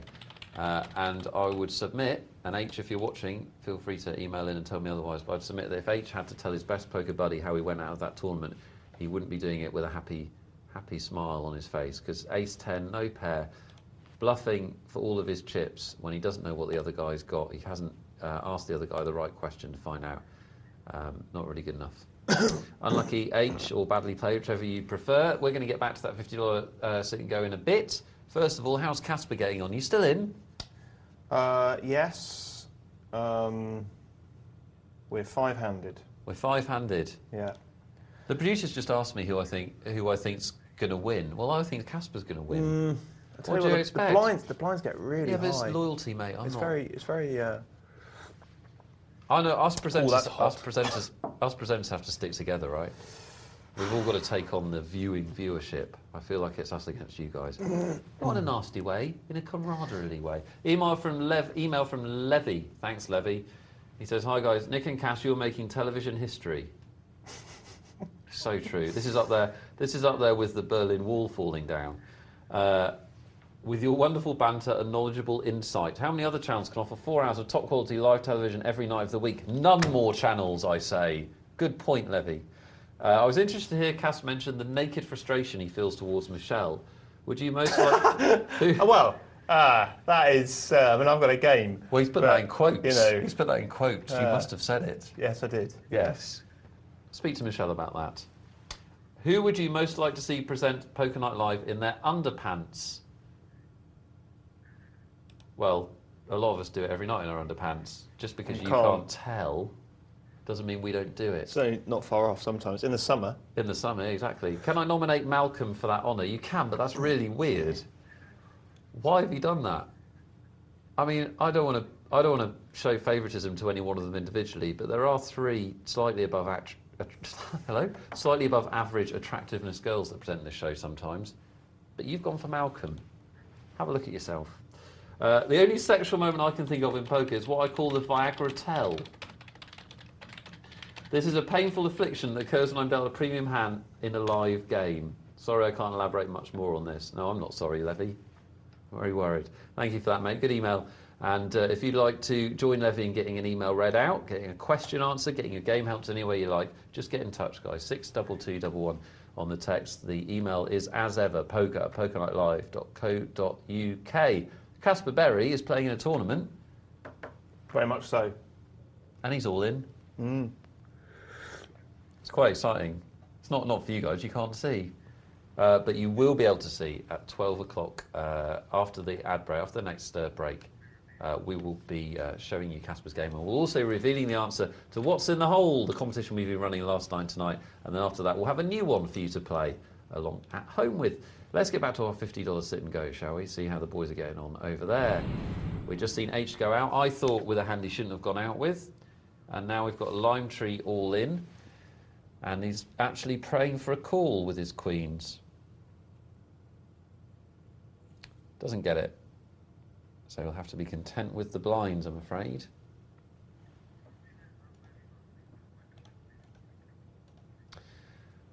We're running a competition this month, guys, with the best prize, one of the best prizes, and I'm saying this in all seriousness because it's a prize that money can't buy, one of the best prizes I've ever seen on a TV show, which is that you could be part of the Poker Zone crew that goes out to cover the World Series of Poker this year.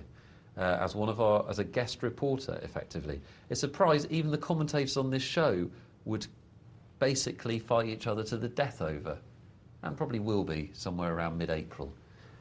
But all you have to do to win this prize is make up the best poker Lonely Hearts competition. The point of this competition is to signify our move to a new channel. We're going to be channel 843 from next month. Channel 843, not 226 anymore, so do change your TiVos, tell your friends. Put it on your bumpers, whatever you do. You need to make up the best quirky poker-related Lonely Hearts column. So something like Queen of Clubs looking for her Joker in the pack. And I just made that up. That's just on the top of my head. I'm sure you can do better. If you can't, don't enter because mine was rubbish. Bubble! Lonely Hearts at pokerzone.tv. Caspar's at the bubble point of proceedings and probably a little bit scared. What's going to happen? We don't know, but we will know soon. Do enter the competition, guys, because that prize is real and it's absolutely fantastic. Anyone that's interested in poker would kill to win that prize, I'm sure. Lonelyhearts at pokerzone.tv is the email address for that one. El Pig is all in, and not for all of his chips, though. Sorry, Lime Tree was all in for all of his chips. Trying to do 42 things at once. That is going to happen. We're down to 7 players in our $50 sit and go. And Stanters and Buffy Be Good are looking healthy.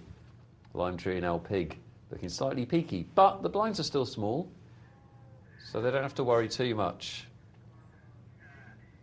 I'm sitting next to the luckiest man in poker, having just seen him have a very lucky race. You'll get to see that in about 40 minutes' time, guys. Do stay tuned, and let's see if he can put some spin on it as to why it was great play. I'm sure we'll manage it. Oh, no, well, you'll see. We'll see the magic unveiled. It wasn't as lucky as it looked, but it was still very lucky. The spin begins. Got a bit of luck, haven't you? Eh? Yeah, have you got it? You know, better to be good and lucky than lucky or good, I always say. People say that saying. Can you help me with this situation now? You're not allowed to say because people... Oh, well, I think I'd be running away. Lime Tree still staying alive. Do you know how high the blinds are? Yeah, but mate, they'll knock each other out, won't they? Don't say that. I mean, no, you've spoilt it. I haven't. Watch this. He'll still play. I guarantee it. Lime Tree doubles the big blind. And it works. You're an idiot. What? I really want you to win. I'm a double agent.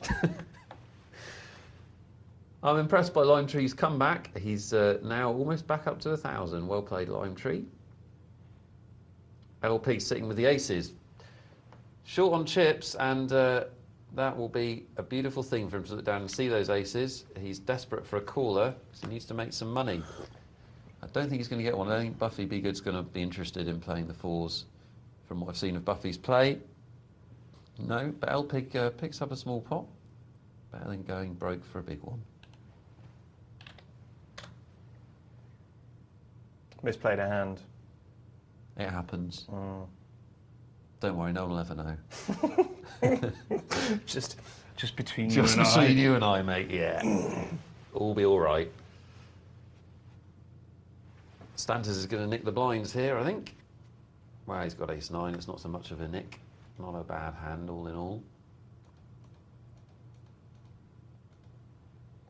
Keep those texts and emails coming in. Good response as ever tonight, guys. Plenty of opportunity. Over 2 hours left to get them read out. Especially if you're playing in Caspar's sit and go, We'd love to hear from you either during or after the tournament, and once we've seen it play back, we will, of course, read out those responses. poker@pokernightllive.co.uk is the way to get your questions, queries, anecdotes, stories, problems, whatever you like, into the show and dealt with live on air. poker@pokernightllive.co.uk. 62211 if you'd rather text. We're watching a $50 sit and go. So $200 for first place here. No piffling sum. And Stanters is limping in with a king-queen. I don't really like limping in once the first couple of levels are over. But he's done it. And L Pig makes a strong move with the ace. Now I wonder if Buffy Be Good will call. It's only a third of Buffy's stack, and L Pig could really have anything. I think there's an argument for calling for Buffy, and he does call. And fantastic card for L Pig. Terribly unlucky for Buffy Be Good. L Pig doubles through him. We're going to leave that there and update you on the multi-table tournament because it's down to the final two tables, our $10 buy-in multi-table tournament. And you can see L Pig, who's playing our $50 sit and go, is the star of the show right now, our show, because he's also still in the multi-table tournament. 16 players left. We started out with 213. They all played $10. They all got the same amount of chips. They've now got very wildly differing amounts of chips. My pint's sitting pretty with 43,000 chips. All the way down to 4,000 chips on this table for What a Bluff. And the blinds at 500 and 1,000, so serious blinds for some. You'd be wanting at least 10,000 chips to be comfortable at this stage, probably a few more than that if I'm honest. $639 is the first prize, which is an extraordinary payout when you think they've only paid $10 to enter. Big tournaments here on Poker Night Live, big entries. And the final table will be with us probably after we've looked at Caspar's tournament. So the next hour is going to be lots of fun, so I know you're not going to go anywhere. We're going to watch this multi-table tournament for a while, and then we're going to do some of your texts and emails.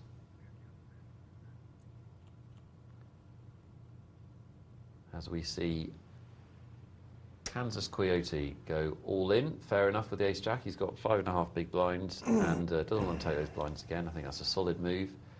And my pint shouldn't call, but my pint's got lots of chips, and he might have got them by making this sort of call and then getting lucky.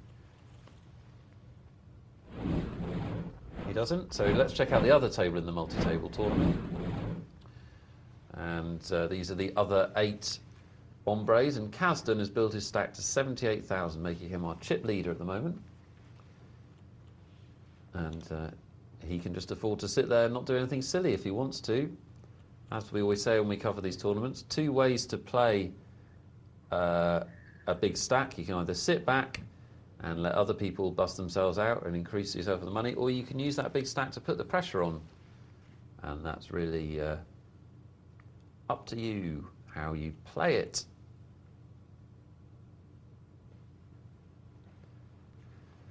Two aces, 2 weak aces. Let's see how they play out.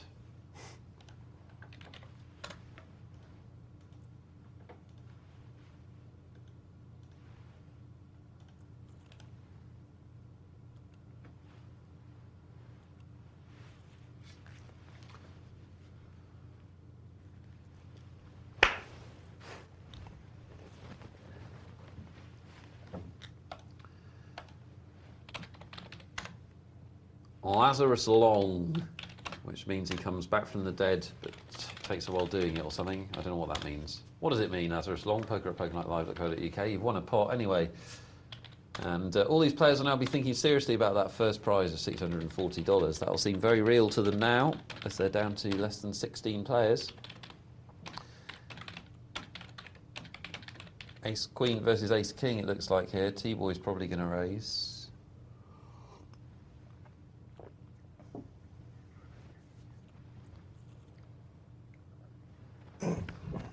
He does, and this is now a hand where aggression and position are going to see out. T-Boy is more aggressive and now has hit the straight. Well, that's a dream scenario. Excuse me, he hasn't hit the straight at all. I'm confused and desperate. How you doing? All right, have you finished your little game of poker? Yes. You exhausted? Yes, I really am. You can have a little rest if you like. The show's actually going a lot smoother, if I'm honest. It's not. I've been listening. I had one ear. Had one You ear on the haven't game heard the a whole thing time. I've said. I've had one ear on the game the whole time. That's why it's so Half the time I've been holding difficult. up insulting pictures of you on the like that. No, you weren't. Wow. No, you weren't. I did what pilots. RAF pilots. That's People the with international actual sign for skill, RAF pilots. They can split their pupils up so they can look at one eye on the controls and one eye out the window. Yeah. I don't think that's safe. No, and you're not. And also, you're not an RAF pilot, so you can't do it. I've been practicing. Windy pops. I've got windy pops. Too It's much all this- herbal Yeah. tea. Yeah. Email from Kevin. Kevin's new to the game but wants to get into good habits right from the start. Good for you, Kevin. Responsible citizen. Probably need to put the mug down now. You know, you're only allowed a mug. Only allowed a mug when you're playing. Yeah. To simulate being at Comfort blanket. home. Yeah. Kevin wants to start with good habits. He's interested in learning new things as knowledge is power. Not without action, it isn't. Sorry about that. I want to take notes on other players, but I don't know what to write that may benefit me in the future. Any help would be appreciated. Keep up the good work. Caspar, would you like to do some work for a living? What notes All should, of that. What notes should Kevin write on players? Oh, Tom and I. Where are my notes? Because Tom and I literally and Graham, who was the guest presenter, literally presented the definitive list in a show. So let me try and come up with them. Okay, first of all, the thing is you want to try and create anchors, okay, which are bodies of plays that a guy will do. So one of the great ones that Tom came up with, for example, was his see me bet on the river. How much does he bet on the river when he wants you to call? Does he understand the river principle at all? Does he pay you off on the river, in which case how big are your implied odds? Then the other sort of anchors, baskets that you want to categorise is what does he do with ace king? How does he play aces? Does he ever slow play them at aces and kings? How does he play small pairs? Will he call in late position when you've made a raise? Will he call in late position with ace queen and ace jack? What will he play in first position? Is he any good? Brilliant. Well, we had a bit more time, obviously, to make a certain So series there's of lots of lists. different things you can do. Yes. As Kevin's new to the game, the other system he can employ is a much simpler system as an alternative, because that is the best. If you can get that information, you're golden, aren't you? Fish or expert. Yeah. Well, what I recommended was because we came up with about 24, right? And there were some really, really excellent ones in there. But you'll have ones that are personal to you. Take the best sort of 6 or 12 or whatever it is, write it out in Microsoft Word, and then copy and paste it into the notes box. In other words, just the headings, right? Yeah. So put heading, colon, right? And then just fill it out. Just fill it. So you've got that aid memoir, and that's going to be the same for all the players. Yeah, that's basically, good. and then just fill it in. Good. I hope that helps, Kevin. Not very much, because my mind's a little bit frazzled. Oh, I thought it was good. Well, we'll come up with some more later throughout the show. Yeah, we'll come with some more. If you want to get in touch like Kevin did, it's easy to do. You can text, email, or give us a call. The text number is 62211. Anything you want to ask about poker, or anything actually, we're here for a while. Let's get some creative discussions going. poker@pokernightlive.co.uk is the email address. We're also dealing with your most sexual moments in poker. Got a few through, I'll do one in a minute. And there's the phone number, 0906 200 7080. You ring up, Michelle comes on the answer phone, you resist the temptation to hang up, and then you leave your question, which we play live, so you hear your voice on the telly. Cool. Just like to point out that we love Michelle, really. I haven't said anything other than that. You have. I absolutely adore Michelle. She's one of my best friends. But we did throw poker chips at each other. Really hard. Really hard. It happens, doesn't it? Even between friends. You know, physical assault. So this is our $50 one table that we were watching.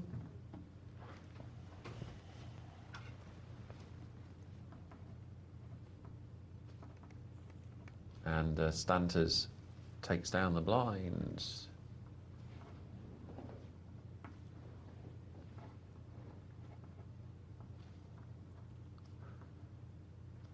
Well, Ace Cashman playing aggressively with that stack. And Lime Tree's been hanging on all tournament. His fingernails must be basically gone.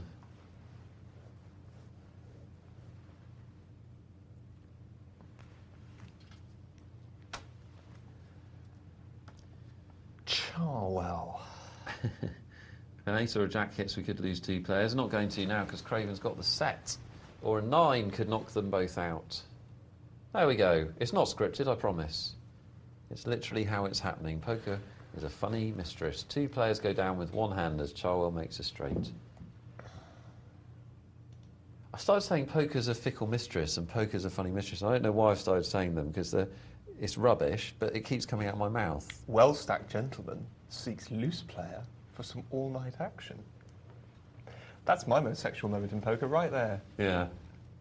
I wish I hadn't Perhaps we been, could combine the two. been next to you. Perhaps we could combine the two. What's your most sexual, Lonely Hearts poker-based ad that you've ever come across in the paper or FHM? Narcissistic egomaniac who just likes the sound of his own voice seeks woman to sleep with, then not call back. That was just to balance up the sexism thing. That's harsh. She was engaged. You did the right thing then. 5 players left at the table, and the blinds are getting big. 320, 640 now. And this is going to turn into a bit of a manic free-for-all. Well, if there's any justice, I mean, come on. Yes, thank goodness. Actually, I've just realised what I've done there. People are now going to think that that is me, the narcissist.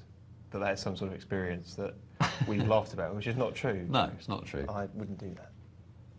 Nor are you all those things. No. I might sue. I could have sued you. Probably should have just... You can't see me, you can't see the channel. Oh, right, okay. L Pig does the right thing, sticks his chips in, and Standards has to call with 9-3, which is not much fun. No, there's a lot of that in the later stages. Fast and Furious in the ready money round. I'll tell you what, do you know what's really interesting? I've said this, I've said this before. I said this before I did it.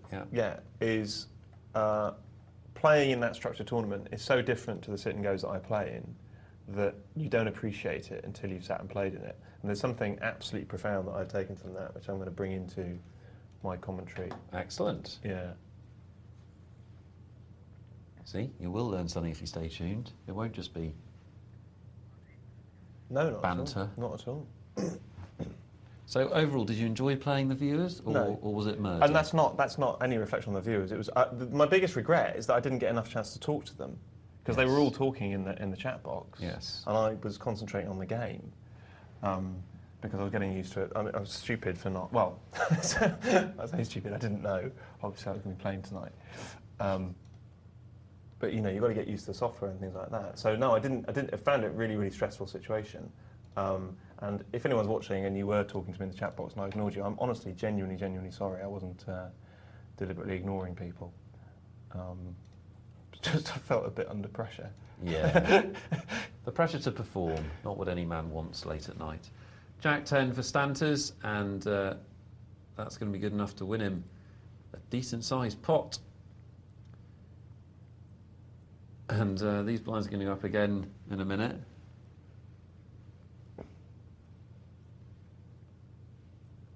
And then that really will sort out the moment from the boys. Looks like Buffy Be Good's going to be going home, I'm afraid. Unless another 9 or an 8 pops out. When do we show the single table? When do we show my tournament? Well, we're Is that just next part. Yes, that's part 3 of the show. We're going to have a break. 3. Stay tuned. Exactly, and then we're going to see your tournament from the beginning to the end. Excellent. We hope, technology permitting.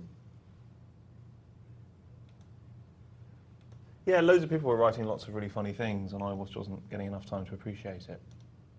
Really, it's very interesting because, I mean, I say this, you know, when people say I'm going to play my first live tournament, what's your tip? Yeah, and I always say there's absolutely nothing. I don't think there's not a single thing that you can say to someone in that situation that will make it less confusing and horrible. And do you know what I mean? Yeah. You have to really cast your mind back 5 years, 6 years to remember what it's like the first time you sit down in your first live game.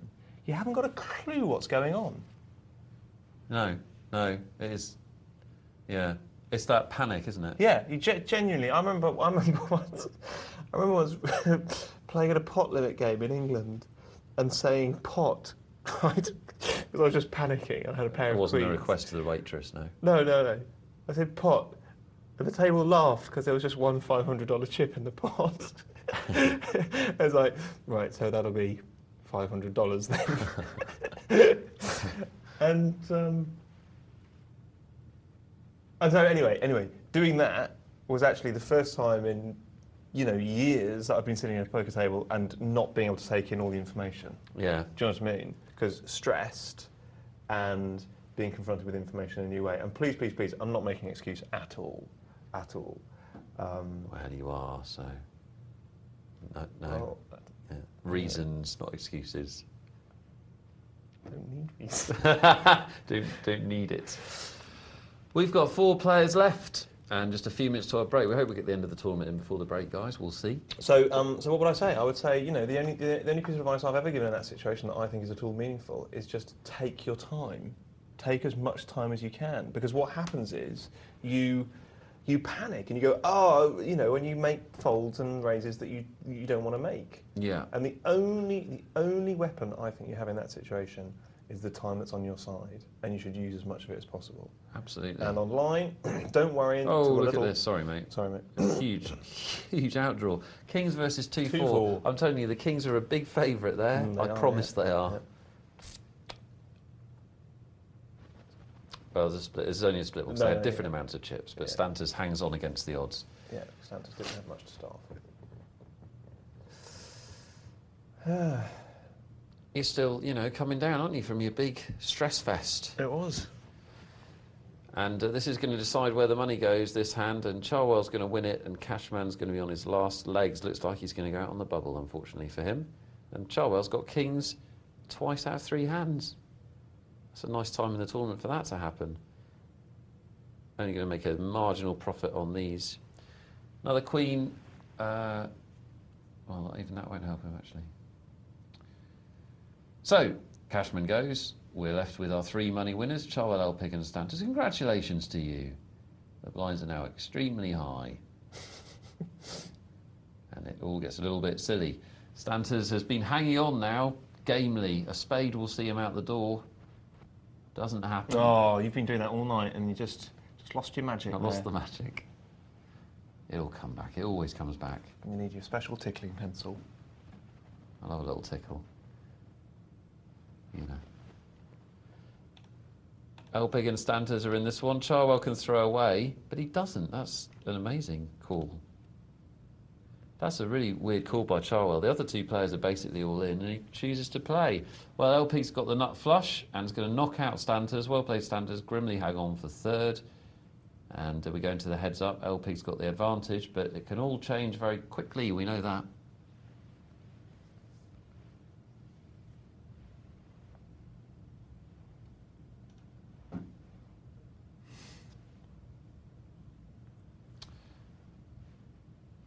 Elpig's hit his jack, and this could be game over, player everyone. Charwell can't get out of it. He does get out of it, my goodness. What are the chances? Oh, it can be a frustrating old chaffinch, can't it, this poker malarkey? Yeah, all going in now. Ace-9, going over the top. Charwell throws it away. Throws it away. Wow. A mistake, Caspar, you think? Well, the problem is when the blinds are this high, it looks weird to do that. Do you know what I mean? It may even be good poker, but it just looks weird because you just, in your mind, you just think it's all or nothing, don't you? Yeah. Your only decision. I mean, this, folks, and I do hate getting involved in this debate, but this is why Mason Malmuth says limit is a more skillful game. Because what are you doing here? You're putting all your money in or not on the basis of 2 cards. Well, he's right when the blinds are this big, of course. But yeah, I think he's talking overall, though. You wouldn't play no-limit games usually with the blinds this big. No, but he's talking overall. He's saying, you get in so many situations.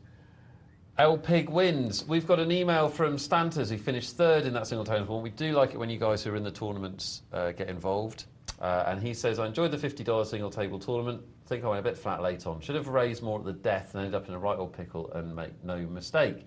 I don't think you did that badly, to be honest. Thought I was quite a decent mid-game. I have trouble changing gears, which cost me 1st or 2nd place. Do you think I should get busy later on, no matter what my hand? When do you change gears, Caspar? To be honest with you, good link.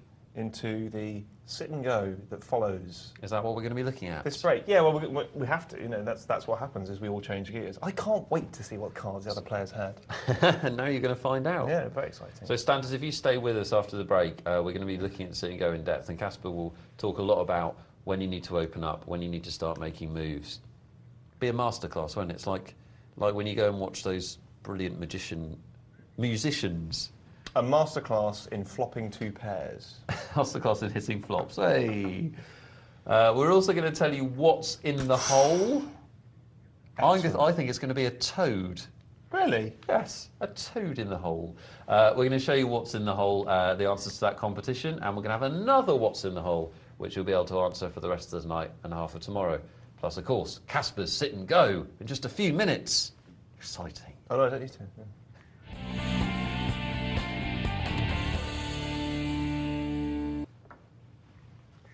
I just brought us all down, didn't I, with that story? Never mind, the show must go on. This is Poker Night Live on Tuesday night, and we're halfway. And the second half is the good one. That's all right, isn't it? We're going to look at the final table of the multi-table tournament. We're going to look at Caspar's sit and go, which is going to be brilliant. Get to analyse that in the company of Mr. Berry himself. If you played in that sit and go, do let us know what you thought of the game, of your play, of Caspar's play, whatever you like. poker@pokernightlive.co.uk is how you do that. Great email from Richard to Nick and Cas. This is Richard in Hertfordshire. Good evening to you. I came first in a free roll tournament, beating 11,352 players, winning $134. That is brilliant. I think you should win a house for beating 11,352 players. Congratulations. That's the biggest tournament I've ever heard of. That is huge. That's twice the World Series. That is huge. That's amazing, Richard. I tell you what. He'd beaten a town. Yeah. That is actually, I know you only got $134, but that's a staggering achievement, mate. I've been married 37 years, and I can tell you at my age that winning the tournament was the biggest thrill I've had for years. God bless your now divorced wife. As in, she'll be divorcing you now. Great show. I don't think he's going to run off with $134 and divorce her, is he? It's not that way. No, I'm saying that she can divorce him for pointing out that him playing in a free tournament in which he won what is basically a DVD box set's worth of cash, being the most exciting experience he's had, will result in a divorce because she won't be happy. That's Do you know what I was trying to say. Too many words? No, I think you explain your jokes too much. You should let some of them just sit. But most of them are rubbish. They are if you've explained them. I couldn't have done it without your help, says Richard, which is very kind. Great email, thank you, mate. We're going to reveal what's in Clay's hole now. There will be music in future evenings. Really? Oh, I think so, yeah. Here's the answer to the problem that's been puzzling you all for a night and a bit, unless you've got brilliant reading skills. What was in his hole? It was the ace-jack of spades. So he held a flush. Several of you got it right. Let's look at the play again. He's in a cash game. He raises with ace-jack suited, which is okay. Some people wouldn't play it, actually, in a cash game. There's a limper in there already. Could have limped. He chose to raise. Loomis and Frankie Doodle Dandy call him.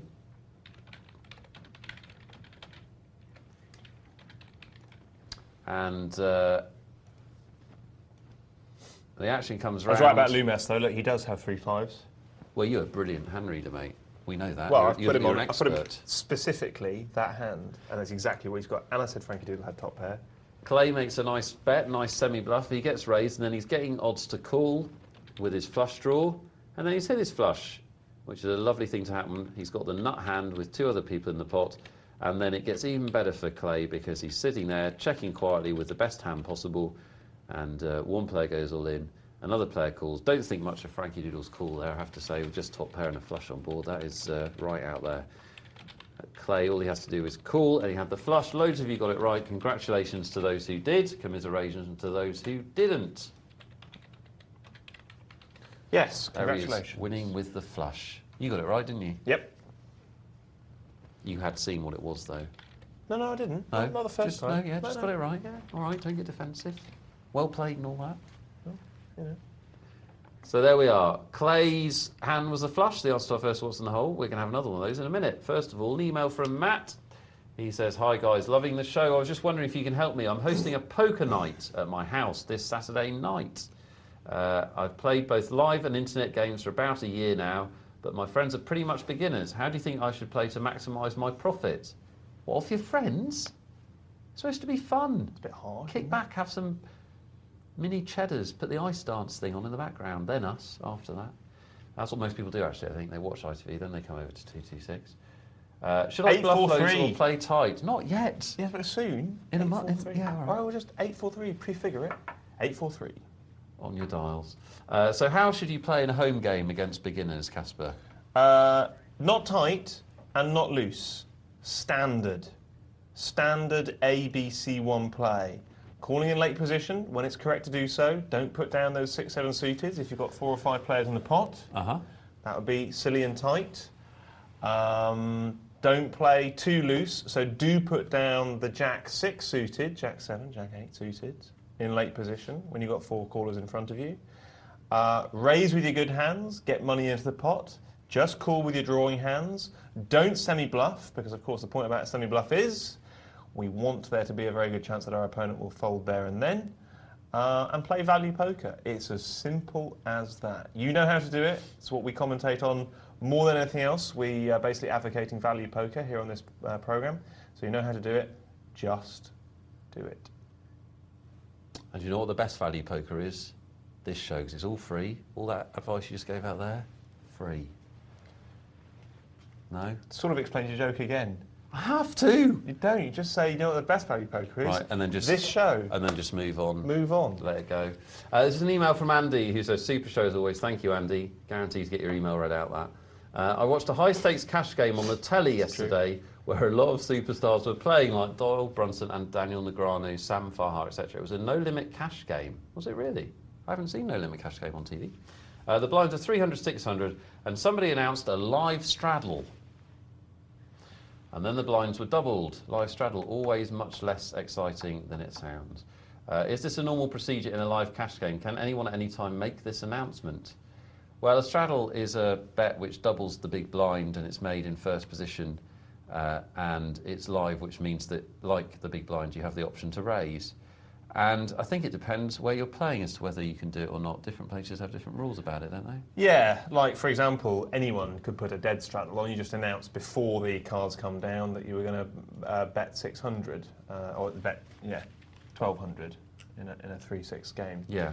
But only in certain house rules can it be a live straddle, which, as Nick says, gives you the option to re-raise it. The point about it is, it's like checking blind. It confuses your opponent because you've made a bet before you've actually seen your card. So you've put 2 times the big blind in, and you don't know whether you've got aces, kings, or 7-2 offsuit. So against, I mean, I just, I'm sure, well, you hate it, you hate it, period, don't you? Pretty much, yeah, unless you're trying to do something with your image. Yeah, you've just sat down or something, I guess. I would say the only time when it does become a relevant play is if you're playing against, well, 2 things. First of all, a lot of very good players, or arguably a lot of players with exactly the same ability. Right. Because then you need to introduce other elements in order to throw people off the hand reading. The only time I've seen it benefit somebody is when I was playing in a pot limit game in Vegas, in which I got beaten up, actually. It was a horrible experience. Not one of my better nights. Where was that? Binions. And a guy sat down, and he was a youngish guy, he looked reasonably intelligent from what you can judge from appearances, and he put down live straddle first hand. I had pocket jacks, I raised in late position, and he re-raised his live straddle after I'd already raised the pot, and I didn't know where I was. No. Because I hadn't seen him play. Then there are ways in which it can be an advantage. And you're talking about a table there, Daniel Negreanu and Doyle Brunson, pretty aggressive players, and I was going to say it works if you're an aggressive player. Right. Good stuff, Caspar. Email from Stephen Garbett. He says, my question is, I tend to play tournaments, but always seem to come third. Well, whether that's good or bad depends how many there are in the tournament. 3-player tournament, it's not very good, is it? No. 11,352-player tournament. Brilliant. I feel dissatisfied with this position. I know it's due to how I play when I get down to the final 3. Could you give me some pointers on how I should be playing? Well, joking aside, I'm going to assume you're talking about single-table tournaments. So how do you close the deal, Caspar? You're very good at closing out single-table tournaments. OK, I'm going to give you, rather than a long-winded answer, for which I'm famous, I'm going to give you a very, very short-winded answer, and it's this. If you're first to speak, 3-handed, I will fold with almost anything, which is counterintuitive because you're on the button, but the reason I'll do that, and particularly in this structure, incidentally, as we'll see in just a minute, because I want the other two to go battle together, to go to war, to do battle. That's it. And I want them to knock each other out. So if I'm the first to speak, I'll fold unless I've got a very good hand. If it's been folded to me, I'm in the small blind or the big blind, and particularly if I'm in the big blind and someone just calls and makes it up, then I'm going to be much more aggressive, and I'll very often go in from the small blind with almost anything, because I've only got one player to beat. Unless I feel that he is in a situation, either by virtue of his style of play or his chip situation, in which I know he's going to call, in which case I won't do that, because there's no pressure for me to do that with a rubbish hand. So that's what I would say. Take the pressure off you when the other two can take each other out. When you're in a situation in which your pressure will be recognised and you can take money as a result of doing it, then apply pressure with almost anything. The cards become almost, not completely, but almost irrelevant. Yeah, all top stuff. The other thing I would add is what we see a lot of people do on the show is when the blinds get big, if you're playing a single table tournament, the blinds are big, and it gets three-handed, as we see people pass too often. We talked about one earlier when he had the 7-4 and he was short-stacked. When your stack gets short, even if you've got bad cards, you very often have to call for the rest of your stack. Because of the pot odds. Because of the pot odds, and because, as Caspar said, if you throw away your hand, your expectation of the tournament is so reduced because you're so uncompetitive, because you have to win the next hand just to get back to where you started. So a few points there. I hope that helps your play at the end of a single table tournament. If you want to get in touch with the show, it is very easy to do. There are many ways. Here are just some of them. Text 62211, 62211. Or email poker@pokernightlive.co.uk. Any question you like. We're also taking your most sexual moments in poker. What got you most excited at poker? And if you're new, hip, groovy, trendy and on the cutting edge of interactive TV, you can call us 0906 200 7080, 0906 200 7080, and we will play your voice live in the studio. Can I say that is all of them? You said that was some of them anyways. That is all of them. That is... No, it isn't. They could write it down and deliver it by hand to the studio, and... I'm not going to take any notes of it. Well, you could do that. I wouldn't recommend it. It's not that easy a way to do things. Well, don't build people's hopes up. That is a way they could do it. Okay. So I've just listed them all. What's in this hole? We've done one. We're doing another. We haven't seen this yet. No. We're seeing it for the first time. This one will run from now until the middle of tomorrow night's show and give you a chance to use your reading abilities. Let's have a look at it together for the first time. What's in the hole? 2 question marks. It's a big question. Those are cards. It's like the Middle East. 2 question marks. With no easy answer. Right. Ooh, Cook. Right. Now, look, Man City. He has a pair of queens. But Cook doesn't know that. No, Cook doesn't know that. Cook doesn't know that. So... Blind's 1500. Cook's in a small blind. Small blind. All he knows is that he's got one caller. Is he going to raise it up here? He does. Does. So that would indicate a good hand, wouldn't it? Obviously, this is a multi-table tournament. Multi-table tournament. Bear that in mind. Raised again, and he calls. Calls for all his chips. Wow. And he wins. Look, critical information. He wins. Right. So that cuts it down, doesn't it? Yep. So there's only a small basket of hands he could have there. I think he's got a full house. Do you? No. But it was a paired board. It was. Was it? Yeah. Oh, really? You have to watch the clip to guess the clip. Sorry. I think he's got a flush. Oh, now you're just guessing. You could adopt that approach. Just text in 18 different combinations, because you will get it right. If you want to enter, guys, it's pretty easy to do. You text 62211, which is the normal number, but so we know you're playing the competition, you need to text the word whole and your name and your guess. So whole, your name, your guess. Shall I tell you something interesting? Please. It's very simple. Ace King unsuited versus 7-4 suited. This is the whole thing about calling in the big blind. Yeah. You've got 7-4 suited. You think you've got absolute nonsense. You're actually going to win 40% of the time against Ace King unsuited. People do not understand that, when they look down and see their cards. That's right, and that's why we see them pass late on with bad cards. Yeah, remember, if there isn't a pair involved in Hold'em, as Cass has just pointed out, you're not very far behind. And if it's, let's say it's Ace 3, if it's Ace 3 instead of Ace King, which is quite easily, someone would go all in with you, Ace 3 wins 54% of the time versus 44%, 45% 7-4 suited. Yeah. Well, we're going to see some exciting tournament principles in action by an expert. because we're going to watch a single table tournament in which I believe Hoof-Hearted's playing, isn't he? Yep. Yeah. So let's see an expert in action. Also Caspar Berry on the tables. This is exciting. Caspar B! There he is. Seat 1. We've missed about It's 3 spelled hands. wrongly. You've already managed to lose 30 chips, though. Those are the blinds. Oh. The blinds yeah. come around very quickly. Yeah, no, you're right. So here we go, guys and girls. Feel free to email in your commentary, whether you were playing in the tournament or watching it or you're seeing it for the first time. Any thoughts you've got, we're interested in them. poker@pokernightlive.co.uk. And we've got Lumas and Hoofy playing in the tournament, 2 of our regular contributors to the show. Jack Alley, we've seen a lot recently. Welcome, one and all.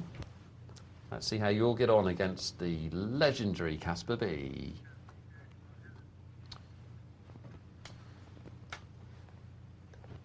He just limps on the button. Limping on the button with ace-9 suited. What's your thinking there? Because we've talked about this situation a little bit. Yeah, well, we were saying there's no, you don't want to win the blinds, do you? I want them in, whatever they've got. I don't want to win 30. Might want to raise it up and get some deception and have people put you on some kind of an ace. When in actual fact you've got 8-9 suited. Not a problem with that at all. Yeah. Would rather have had like a caller in front of me before me if I'm going to make that sort of play early doors, because the point is that sort of play, there's no casualties. It's costing me so little at this stage. That's what I call splashing about.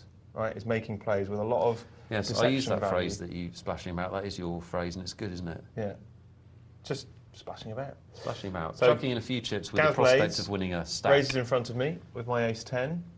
Don't want any part of it. Would have raised had there not been a raise there in front of me. Yeah, the principle we talk about constantly. You need a better hand to raise with than to call with. The other way around. Help. Better hand to call with than to raise with, and an even better hand to re-raise with. Unless you are isolating with a mid-sized pair, and you know what you're doing, you know where you are. Gaz takes it down, and well deserved. Actually, yeah, you can do most of the talking. It's your tournament. Okay, so here I am with 7-5 suited, and I think at this point I was prattling on with you. So I make a call, and that's an example of my late position call with a little something. And he bets out, and I have only got second pair, and I put it down. Now, what's interesting, I think, is that you have a slightly different philosophy to some people with these single-table tournaments. Mm-hmm. And I think both can be winning philosophies, but we'll hear other experts say don't play a hand in the first 3 or 4 levels unless you've got aces or kings. Yeah. Well, or you know, you guaranteed it's not going to be a raised pot. Whereas you would be a little bit more expansive than that in the early stages, wouldn't you? There's a massive reason why. Well, we give 3 reasons. We say, first of all, don't know what I was thinking about here. Probably drinking some herbal tea or something. Yeah. First of all, the principle of dead money, right? There are bad players who are basically throwing their money into the tournament, and you should give yourself a chance to win it. Second of all, the principle of implied odds. You can get in very cheaply and win a lot at the back end. Again, those bad players paying you off.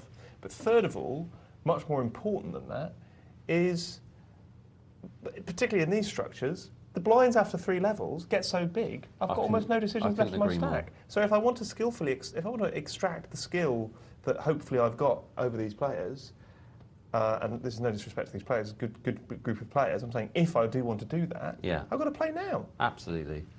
You've got to make some chips, haven't you? Because otherwise, you know, you are going to be at the mercy of those blinds. I think you're completely right. We agree on this subject. If you disagree, we'd like to hear from you. Colin, I'm noticing your name spelled wrongly there. We'll talk to the powers that be. In a way, well, yeah, we'll have a word. A flopped flush for Gaz Blades. Always nice to see, but quite difficult to make money on, especially a flopped ace-king flush, because it's tough for your opponent to have something that he's going to like betting in this situation. Very rare that he'll have also flopped a flush, and if he hasn't, or if he doesn't have a high club, he's not going to put much money in the pot. So I'm down to 9.30 at this point. The blinds have taken their toll, and so are some of my splashing about. You worried? Yeah, well, I've put the best hand down once already with my second pair, and I'm going to do it again as well quite soon to Hoofy.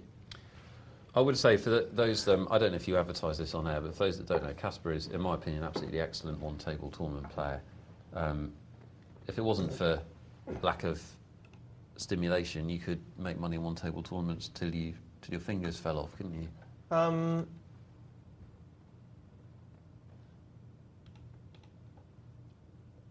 Sorry, I was distracted there. Yeah, I could make money in one-table tournaments, definitely. I think a lot of people could.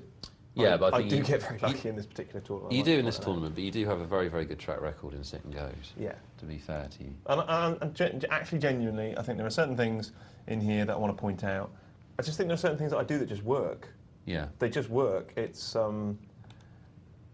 as we all know, a certain man's mantra is success leaves clues. I just think there are certain things that just work in sit and goes. Yeah, and I do hope you're enjoying this feature at home. Only the second night we've done this, have one of our commentary team play in a tournament, and we're very excited about it. Something that the commentators wanted to get involved in the show, and we know from the forums you guys wanted something like this. So we hope it's meeting your expectations. I think it's going to be really great for you watching, because you will see,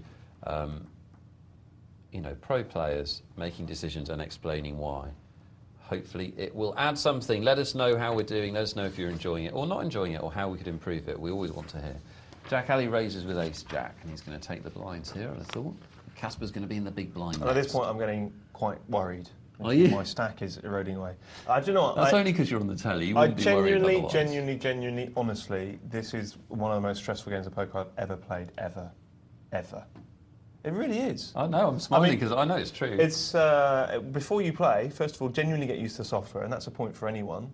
And I know it sounds like I'm making excuses. And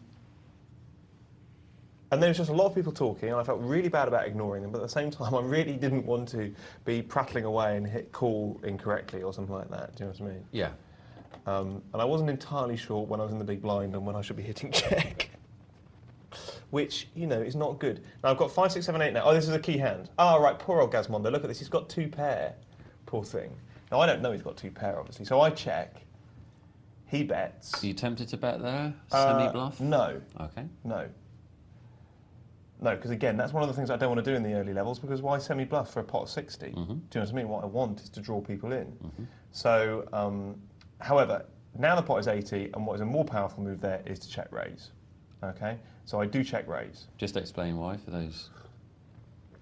Because check raising is a lot more intimidating than betting out, and because Gazmondo has bet in last position, and there's often a good chance that someone in last position is just betting for the hell of it because they're in last position. Yeah. Poor old not Gazmondo here. Now the thing Gazmondo made a mistake, and forgive me for saying this, is I think he should have re-raised there. Yeah. When I check raised, all right, I know he's scared of the 3 of a kind, but he's got a nice, powerful 2 pair, and of course, I make the straight. Well, that's just luck, all right?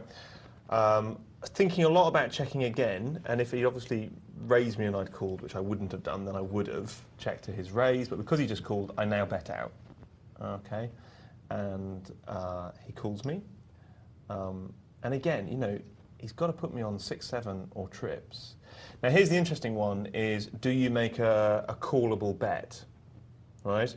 And one of the things that I didn't know about Gazmondo was whether he was calling me because I was, Caspar, and he wanted to try and knock me out. Right? Yeah. So that's the principle that I used to make this next bet. A, he'd called a check raise on the flop, so he had something. I actually thought he might have top pair with a good top kicker because he wasn't showing any strength, so harder for me to put him on 2 pair.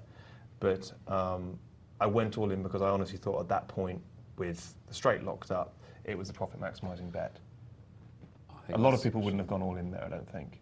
They would have made a bet that, you would have called. Yeah.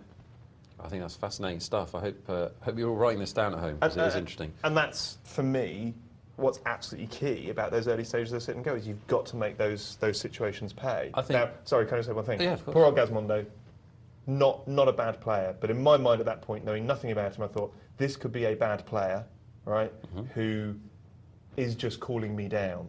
Because he didn't show any aggression, he just kept calling me. Made a little bet, called my check raise, called my turn bet, and I thought he could just be calling me with top pair, and I'm going to make him pay for it. And I think the thing that you should notice at home, very interesting though that hand analysis is, I think the thing you should notice is what the pro player is asking himself is, how do I maximise my winnings in this hand? All of those thoughts that Caspar's just shared with you come from trying to answer that question. That's what he's trying to do. And the answer to that question could be anything. It could be check, it could be make a tiny bet, it could be make a massive bet, it could be go all in, it could be check raise. But the question he's always asking is, how do I get the other guy to put as many chips into the pot as possible when he's losing? And can we also be absolutely clear that I did make a fluky straight on the turn? Now, you can't buy Well, you that. did. Yeah, you did. But, you know, your check raise was based on the fact that you had cards to hit. Yeah. It was a semi. I think that's a really, really good hand for people to watch and take stuff from.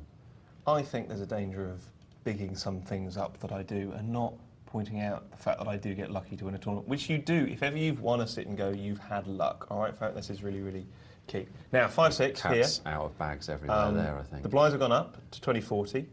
I didn't actually want to bet 160, but I couldn't figure out how to raise at 120 at the point in time of doing that. But you were going to raise. But I was going to raise, and I take the blinds, and that's And what's the thinking with the raise? fine. And I actually wanted to show my 5-6 there. Because I want to get calls when I start tightening up later. Yeah, okay. Because in the middle stage of this tournament, I'm going to be playing very solid, and I thought the more that I can do to accentuate people calling Caspar to try and take him out of the tournament, the better. Yeah. So strategic thinking as well. You'll notice that Caspar's thinking beyond the actual hand he's involved in. He's thinking of the context of the tournament as a whole, and particularly he's thinking about how is he going to make chips later on. And here, yeah, I now make a raise. I think it's 4 times. I think about 160. I think I might have figured out how to. No, I still haven't figured out how to make it 120. There's an automatic raising bit which goes to 160. But you're going to make that raise, and of course that's why that's why I'd love to have had the yeah. Because I just if I could have created the impression of being more of a bully in these early stages.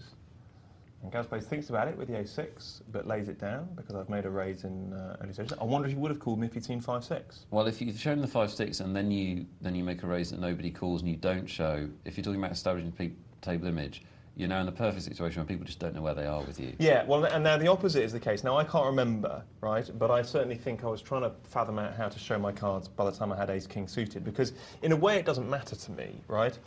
The key thing is image. Yeah. The absolute key thing is image. Yeah. And, right, I wasn't doing so much on this particular occasion, but you use the chat box and when you show cards to create a certain image, yeah? And whichever that is. If I can use the chat box and when I show cards, early stage in the sit and go and showdown ace-king suited, again, you'll just use that. You'll just use that because the main point is being able to get people to do what you want them to do. Yes. Yeah, absolutely. Gas Blades puts chips in with an ace on board with the queens. But now, incidentally, can I just point this out? Of course, I've had that bit of luck, but it's amazing how many times I do get to the end of first or second or third level having doubled through. And that's exactly what I want to do, is double through. Because now that I've doubled through, I have more than 2 times the chips of most of the players at the table. Yeah. And that is the kind of situation that I want to be in. You by entering those pots with speculative hands. Thank you. Yes. Speculative hands. You give yourself the chance to make some chips in the early levels. Yes. Now this is a very interesting hand here. I'm in the big blind, and Loomis has raised it. And do you know what? I would throw that king away because it's Sam Loomis, and he's raised an early position, right? And fine, he's got 8-7, and that's great. And I just sit there with Jack King in the big blind and just think, pot odds, schmot odds. I don't want to be out of position to Loomis because if I hit a jack, now you see I've hit a jack and I bet out. And he does something very clever, which I'll explain in just a minute. He makes a 2 times the bet raise, and he knows exactly what I think about 2 times the bet raises, doesn't he? Right. I hate 2 times the bet raises. I say, how many times do people make 2 times the bet raises without the goods? It's the call me bet. He knows exactly that I think that, and I throw it away. And I say, he shows his 8-7, by the way, and I say, good hand, well played.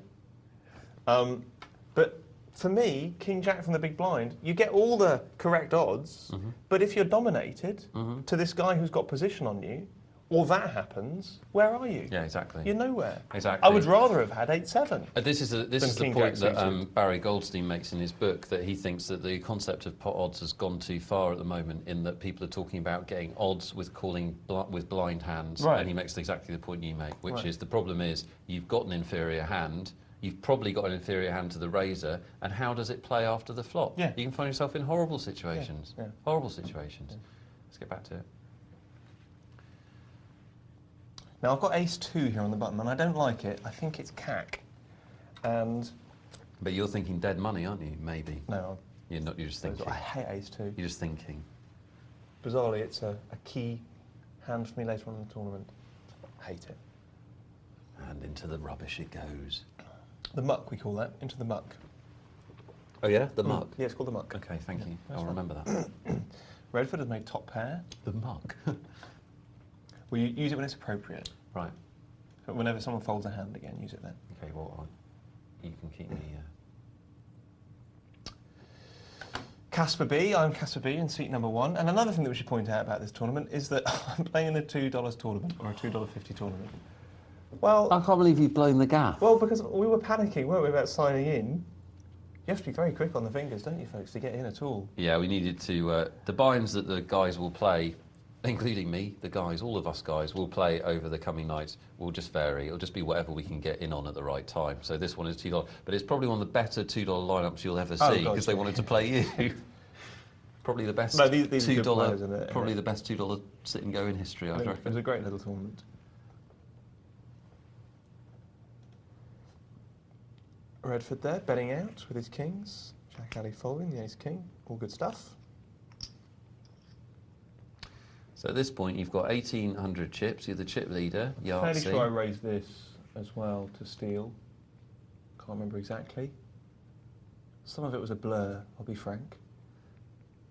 So strategically at this point, I mean, obviously, so you've raised... You're basically going to use your big stack and the fact that people are a little bit wary of you to bully and steal until you don't have a reason to. But yeah, I mean, at the moment, I'm getting a lot of it. Like you said, this was a really good $2 table. When poor old matey in seat number 4 was calling me down, and I was thinking, oh, it's a $2 table, you know, he'll call my river bet with an inferior hand, I'll bet all in. Yeah. You know, I had the table wrong. What we've got here is a lot of good players. So I think, you know, raising with 5-4 to steal those 120s early doors is worth doing if you've got, you know, table image, etc., etc. Jack King, where does that go, Nick? In the fold. No. In the... Hat. No.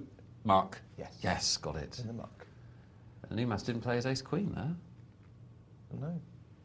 Very tight play. We were all playing to win. Playing to win, it was a tough game.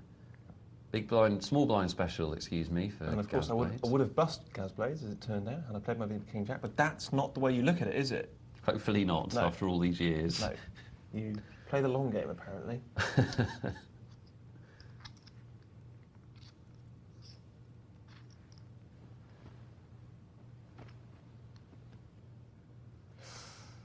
And Gaz Blades takes it down.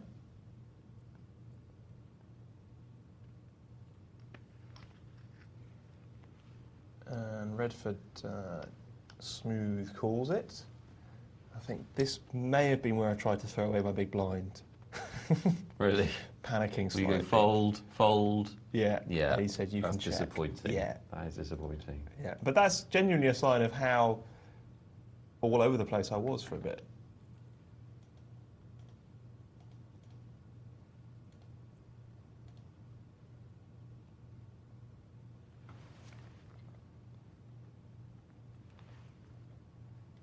So I'm just sifting the emails. Here's an interesting hand.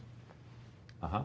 So there we are, Queen King in the small blind. And there are a couple of occasions where I demonstrate my commitment to hating the small blind in this tournament. And that's quite a sizable raise. There's absolutely no way I want anything to do with Queen King there. No. No, Queen King's a horrible hand to be playing against a raise.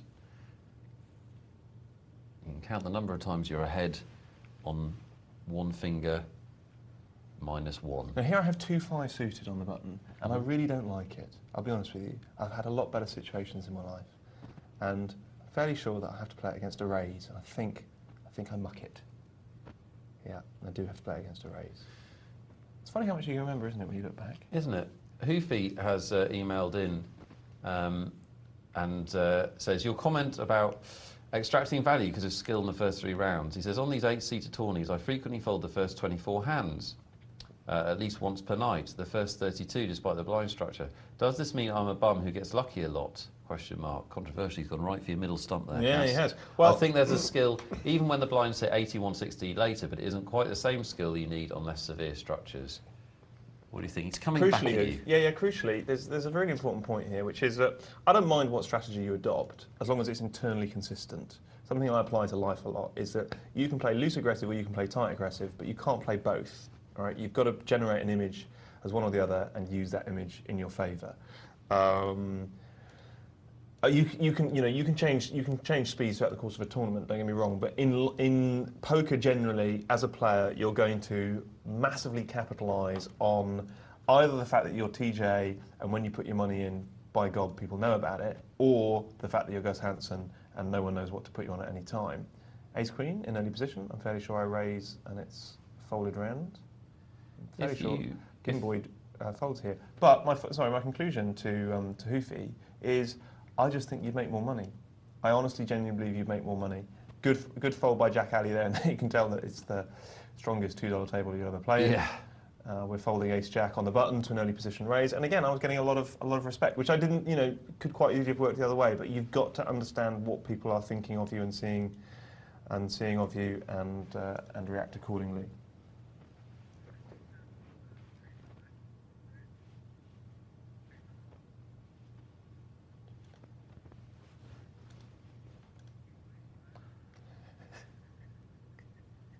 Three, four of spades, Caspar. Where's this one going? Sorry, my producers make me laugh. It's in the muck, Nick. I suspected as much. We're getting the call to put some stats on screen, but you know what? I think this is just fun to watch. That's all that's important to me. Well, you're watching you, aren't you? Which is one of your favourite things. What's the narcissist joke again? I think we should let sleeping narcissists lie. Hoofy all in with the ace-10, and that's the right thing to do. He can't, if he's going to play it, he can't make a normal raise. But you know what? Now that you say that, we do see Hoofy do that a lot. And then he gets to this stage in the tournament, and he makes big all-ins with reasonably big aces. That and I would argue, operandi. yeah, and I would argue that he gets himself into that situation. No, this is an interesting one. Jack Alley folds the fours there. Gazblades calls the aces. Smooth. And I'm, with 10 Jack on the button, thinking about pushing in to claim that nice big pot. Thinking about the fact that I'm getting so much respect. Loomis and Hoofy would have to have a massive hand to call me because of the respect they've given me, and that Gazblades has made that weak play by just calling, which, not every time, but 9 times out of 10. And Loomis has made the play that you almost made, basically, and got unlucky. That's when I said, I've just got lucky, and you said, and I said, well, only by not making a move. Yeah. So Loomis there, no real disgrace in it. He thought he saw some dead money. He thought he saw 2 lots of 160 to pick up. He did what I sat on the fence about doing myself. Yeah. So absolutely no disgrace. And that's what separates the great from the good, isn't it? That intangible magic of timing that you showed there, Caspar. No. The intangible magic of luck. So you have more luck. That's what separates the great from the good. It was literally a hair's breadth decision. Isn't the slight differentiator there is that there's not as much pressure on you to do it because you've got a lot more chips than Loomis had. So Loomis is looking for an opportunity much more than you. There you are, absolutely. I mean, the reason why I say this is because I think you've got to think ahead of yourself in these tournaments, and I personally believe that it's no good saying the blinds aren't a threat now because these blinds go up so quickly. They become a threat so quickly. I've been saying this on the show for ages now. Playing these tournaments is about thinking ahead. It's about your game plan. It is about where we're going, not where we are. So that's why I would have, I wouldn't have been ashamed to have gone out with a 10 Jack. No. I'd have been disappointed. You wouldn't have gone out, you had him covered. Yeah, and that's the other thing, yeah. Ace King for Jack Alley, raises up, but can't get a customer. And 6 players left. Caspar doesn't have the chip lead he did have, but he's still in a comfortable position, if anyone's comfortable, given the blind structure. Why don't I have the chip lead I did have? I have a chip lead. I mean... A lead's a lead, mate. Yeah, a lead's a lead, I'm in the lead. Your lead was bigger, it's dwindled. Well, it's dwindled. Well, I'm feeling leading. Oh, this is... I don't know which hand is this. No, it's not what I think of, no. It's good insight. Yep. What? I'm trying to remember every single hand. Well, from just a watch sit-and them go I played happen. now. Don't feel you have to, you know, I'm- pre-figure them. Buying time, aren't I? I think this was folded round to me, which was nice. Yep, Little gift you can keep. It Pop it was. in your pocket. it was. For those of you who are just joining us, you're watching a tournament that was played an hour ago on the show. Caspar B is Mr. Berry sitting next to me, as if you didn't know, in the first seat. So, new feature on the show, Beat the Presenter. Every night you'll have a chance to play with one of our presenters in a live tournament. And then we do this bit, which is analysing the tournament. Analysing the tournament. I think it's brilliant, this. I think this is It's great top fun. addition to When the you show. have the balls to play, rather than nominate your friend. Hey? Somebody had to step up to the plate, mate. And I did. I stepped up to the plate. I had to hold the show together. Which you know. you did. And I'm listening to you out of the corner of my ear. And probably learning. Probably then instantly applying it to the game. No? No. Not so much. No.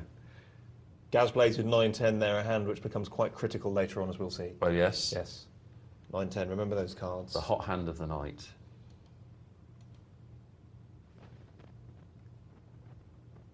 Gaz Blades with a decision here, because he does have middle pair, but a good fold. Not surprisingly, Gaz, a good player. Made some really good plays. Sorry, folks, I'm just laughing at an email from Lumas, which is very funny. Yeah, we've got And some we'll- emails from people that played in the tournament, which we will do at the end.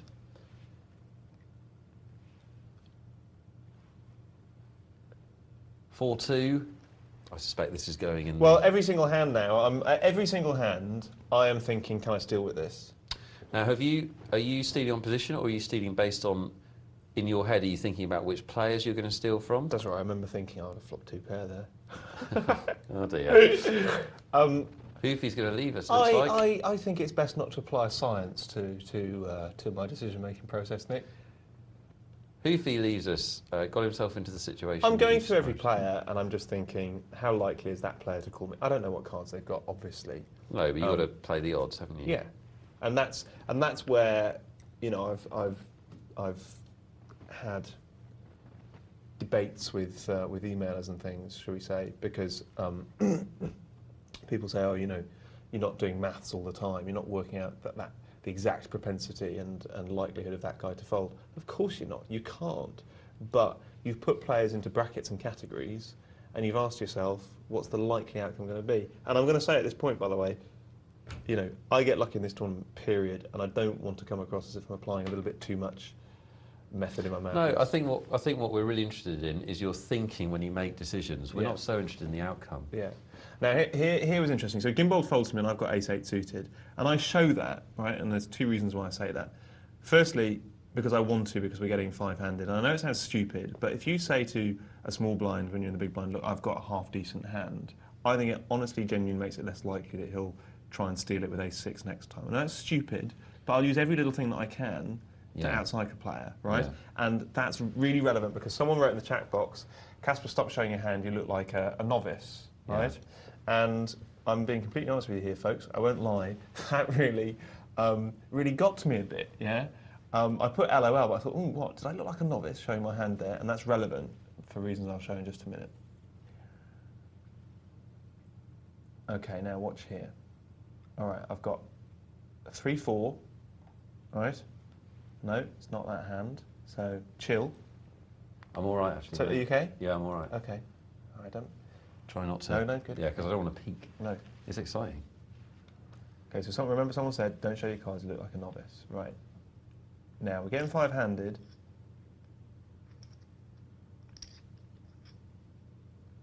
Now, I move all in here. Yeah. Now, I've got this all wrong. I know what happens here. He calls me. I move all in and he calls me with ace-7. So you move all in. You don't want to see a call, obviously, with ace-8, but you've got a bit of backup. Yeah, I just want to take it, basically. Yeah. Gaz Blades. And I've got so much respect in this tournament. Do you know what I mean? And I think that was a bad call by Gaz. Yeah, not strong Yeah. enough. He's Do you know calling what I for almost all his chips. He's putting his whole tournament on the line with ace-7. Yeah. And I haven't demonstrated anything to show that I'm Bluffing. making moves, really. Yeah. Do you know what I mean? Split pot for Gaz Blades. Yeah, it was a Get split out of pot. jail. And now I've got ace-king. Pushing again? Yeah, I do. I push in again. That's right. Because, and that was something that I really debated about, and I've thought afterwards, going to bring that up. Would you have just made a standard raise there? Do you think? Because you've got ace king suited, or do you think you'd have pushed in again? Well, you've got 1,700 chips and the big blind's 320, so Yeah. your only option apart from pushing in is double the big blind. Well, yeah, or 2.5 times, something like that. Yeah, but then everybody knows you're going to call for the rest of your chips if they come over the top. Yeah, the thing is, does it make it more or less likely for people to fold to you with marginal hands? I mean, I think the all-in move is Oh, that's right. strong there, Sorry, I and the think. reason I raised the thing is I didn't show the ace king suited, and I wish that I had. Yeah. I was so peed off by that guy's comments, and he didn't mean them maliciously. It was just a joke. It was fine. It was all in the banter of the table. I'm not getting shirty about it. But I'm saying deep down, I'm trying to reveal how emotionally you make a decision, right? Yeah. And then I don't show ace king suited, and I think to myself, oh, for God's sakes, that's precisely what you want to show. Yeah. Do you know what I mean? Because I don't want any of these people calling me now at this stage in the tournament. Absolutely I want not. to be raising and taking blinds. And I thought when I did that, I thought, well, come on, Caspar, you've figured out how to show your cards now. Use it. Yeah. So I was really annoyed with myself there. So that ace king suited, didn't feel that wasn't completely confident that I played it right by going all in, and didn't feel that I played it right with hindsight. And by playing it right, I mean doing everything around it. The right chat in the right chat box, in the right chat box as opposed to the wrong chat box, because people on MSN get really shirty. Yeah, they hate that. Yeah. And showing your cards at the right time. Yeah, and it's an interesting insight to a side of the game we can't usually bring you on the show, which is obviously the context and everything that's going on around the actual play. Now, this is my lucky hand. So first of all, I do have a bit of a panic here about... Well, it turns out, luckily for you, I think Gazblaze has made a mistake. At this stage, I don't think you should be entering any pot with a limp. That's why. And you say you get lucky, fine, but if he raises there in the first place, you're probably not going to play. Of course not. And so this is the crucial hand in the evening, because I've got a third of my stack committed to this pot. And that's why I got freaked out, because I thought, I can't possibly be able to play this for a check. Yeah. And because I haven't got used to where it says in the different part of the screen, you know, who's betting what, so of course I check and call it with my 2 pair. Yeah, nothing wrong with Gazblaze's move here. He's trying to represent a hand, but Caspar's obviously got the big full house. But Gazblaze, the tip for you and everyone else watching is if you didn't limp, if you'd raised there, Caspar would have thrown away his 9-10, I think. Yeah, there's, with massive respect to you guys, because I get lucky on the flop, no doubt about it. It's gotta raise it then. No argument for not. What's happening? Well, we're pausing it there. Because We're not gonna... reaching the end of the tournament. Oh, we are. Oh, yeah. Oh, yeah. Okay. Don't worry about that. We're just pausing it there, mainly for suspense. You know, like Noel does when he says, I know you'll be back on Deal or No Deal. And it creeps you out a little bit, but at the same time, you definitely want to come back after the break. That's what we're doing without the creepiness. I had an email all lined up. With the shirts, though. With the shirts, yeah, actually our shirts are slightly better. You know when you have an email and then you can't operate technology? Welsh Demon has emailed us in a little story, little late night story. This is, yeah, relax, because it's been dramatic, and now we're just going to take it down a little bit. This is his sexual moment. He says, here's a story for you. I was playing online one night, a few days before New Year's Eve, and I got talking to a woman. It's one of those ones. Mainly because she had an interesting profile, albeit a bit confusing, so I asked her to clarify the confusing parts. We were talking in the chat box and played throughout the night. Beautiful. And swapped messaging program details. We spoke throughout most of the day about poker, life, and how we both like the colour red. Anyway, she was on holiday at the time, staying in a hotel with a female friend of hers. 2 of them. Imagine the mathematical possibilities. After talking for a day or 2, they offered me to go and spend New Year's Eve for them. With them. Sorry, I'm excited. Did I mention they're from Sweden? New Year's Eve with 2 Swedish women in Stockholm. If the punchline to the story is that one of them's Ulrika, it's horrible. Needless to say, not 15 years ago, needless to say I was almost drooling at the thought. There was a slight problem. I've lost my passport. And with it being so close to New Year's, there was no chance to get a replacement in time. I was gutted. That's not a happy story. That was my most sexual poker moment. I should say that would have been my most sexual poker moment had it actually happened. Moral of the story, if you lose your passport, get a replacement straight away. You never know what you might miss out on. Well, that is quite a serious point, actually. It is. And do you know what, Welsh Demon? I reckon that they would have played poker probably nude in a sauna. Really loose. Really loose and Loose, like, aggressive. Yeah, and all like IKEA and ABBA and that in a Volvo. Makes you think. Yeah. Big hello to all our viewers in Sweden, and I apologise for my ridiculous stereotype. Spoons! Big shout out to Spoons. I said it during the game. Just thought we'd do it again. Who's Spoons? He was a player. He said, can you shout out to Spoons? It's on my screen a little while ago. There's a player called Spree, which we keep referring to as a man, and Spree keeps emailing and says I'm not a man. So I'd just like to clear that up. I do apologise, Spree. You're called Sharon and you're a lady. So I apologise for that. Apparently a very lovely lady as well, my producer says. Mike from Hadfield emails in, says, great show as always, goes. I've seen limit and no limit hold'em, but never pot limit. The only games I've seen pot limit are Omaha Draw and Stud. Does pot limit hold'em exist? If so, what do you think of the game? Well, pot limit hold'em for years was almost the only game of hold'em you'd see in a British casino. All pot limit, wasn't it? And still, in a lot of British casinos, is the main game. Although no limit's kind of taking over everything like a big juggernaut. Do you like playing pot limit, Cass? No. Nowadays, you don't, do you? No, I always hated it. Yeah. There's nothing about nowadays. Always hated it. Yeah, I know you did. I was just trying to tap into that and get an insight. It's rubbish. It's not rubbish. It's brilliant if you can play it. If you can't play it like me, it's rubbish.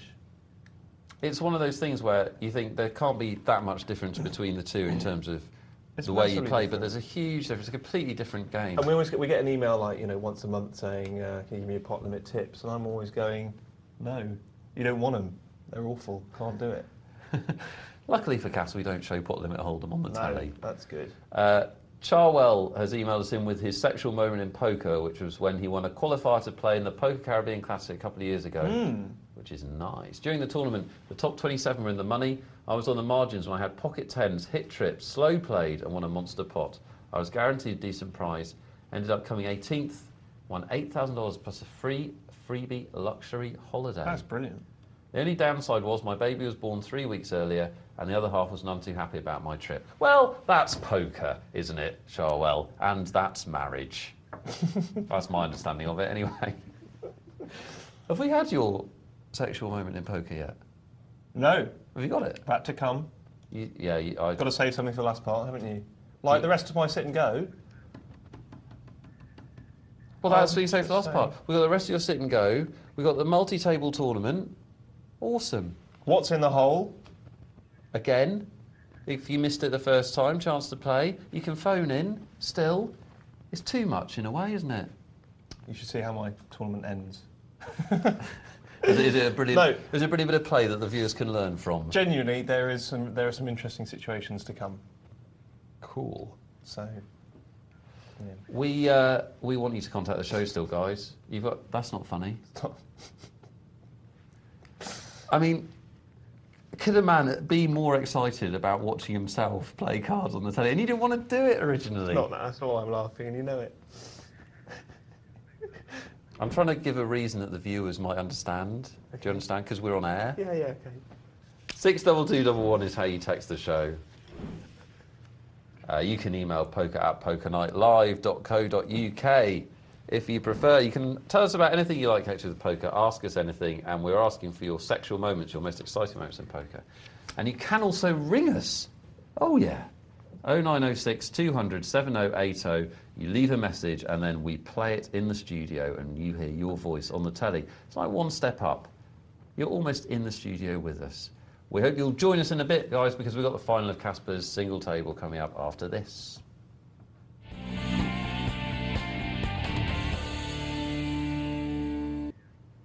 I hope you're enjoying the show tonight, guys. Thanks for sticking with us.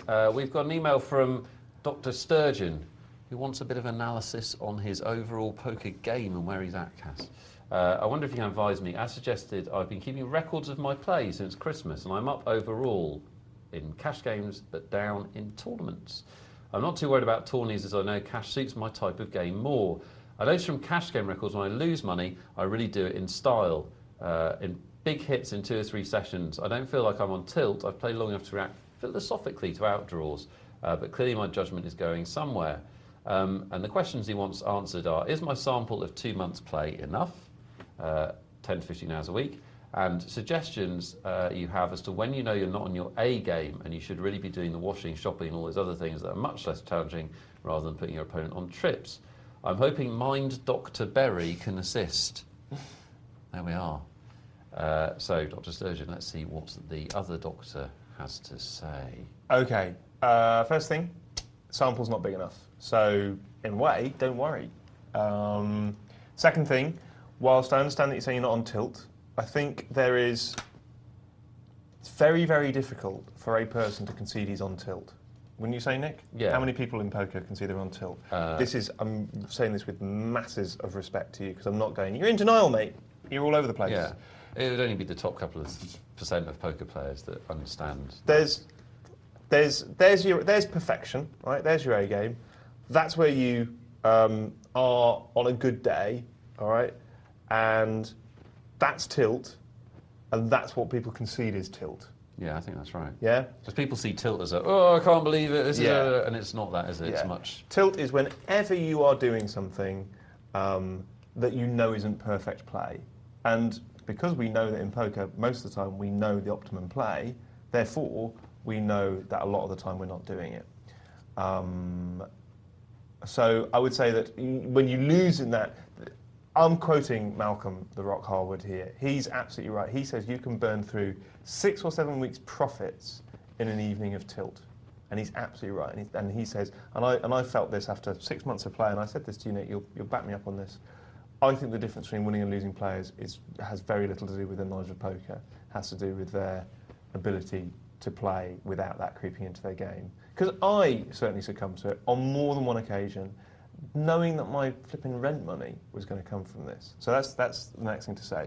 In terms of, when should you be doing the washing, shopping, cooking or cleaning, the problem is, let me just go back to this. That's perfection, and that's where you can hope to be, that's perfection, and that's where you can hope to be most of the time. In other words, most of the time, you won't be on your A game. And that's kind of a weird thought. So you've got to then make a decision about, whether you want to play poker then at all, because you don't have to.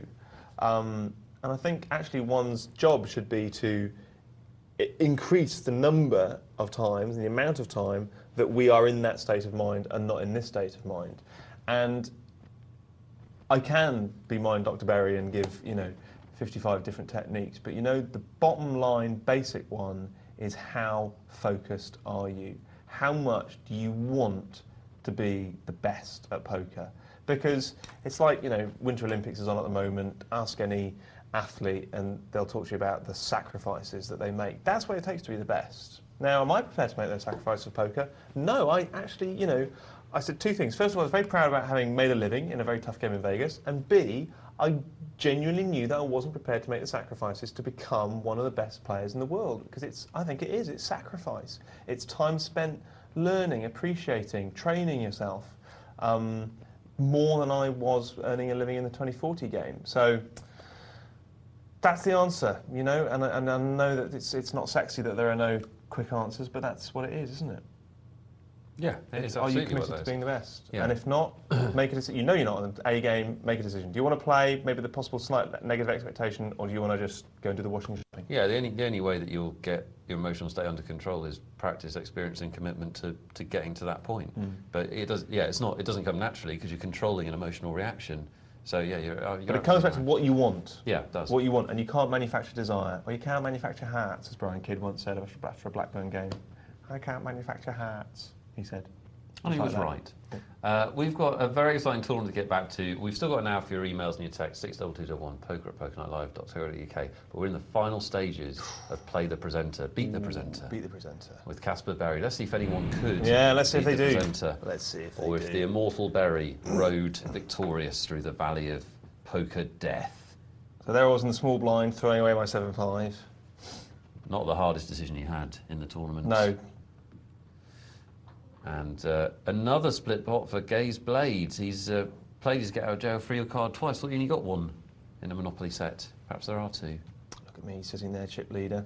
Now, a decision to make, pair of sevens. Yeah, and this is the point actually where I panicked a bit because it's a very, very easy fold because of the situation. On the bubble. Well, it's the raise after the ace-jack. Why on earth would I move in there and get it and get it three-handed, because Gasblaze is going to call, isn't he? Yeah, because he has to. We should call. So why would I do that? Gimboyd's all in. I'd just be committing 1,000 of my chips with not a great hand. Now, as it happens, he doesn't. That's fine. But that's not the point. The point is very strong likelihood that he would, and arguably he should have. Gasblaze, by the way, I think plays a great game. No problem at all. I know he sent an email saying, tear me apart, but I have no desire. And I make a 2 times the big blind raise there with a pair of 4s, which is arguably nonsense. So go figure. We're short-handed, and it's that old thing, it's the old chestnut of that can look like quite a... I thought you were trying to create dead money because Gasblades is all in and you're just trying to get Gimboyd to throw his hand away. Well, that's exactly what I was doing. Yeah. But the point is, a 2 times the big blind raise can look scary. And Gasblades wins. Look, I mean, he makes it straight, 8, 9, 10, Jack, Queen, and that sets me back. So should I have got involved with that pair of 4s? Should I have played it like that, etc., etc.? No. But yeah, that's what I was trying to do. Yeah. Well, that's a nice present, isn't it? But I mean, actually, to be honest with you, Walk. I'm lucky that Gimbal didn't, you know. Didn't come over the top with Yeah, Ace Jack. right, yeah. Yeah. Small blinds, I hate it. How about you? Well, Gimboyd's done exactly the right thing and put Redford in one of those horrible positions where he's got terrible cards but pot odds, and difficult one for Redford. He decides to throw away, and now he's the one under a lot of pressure. Can't remember what happens here. Oh, I mean, I fold, I'm sure, yeah. Africa goes in. Gasblaze has to call. It's only another 300 chips. We're still trying to find out who's going to go out on the bubble. Yeah, Redford wins this.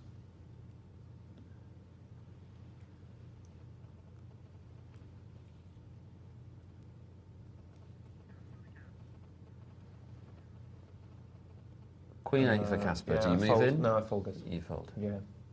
And I'll tell you why.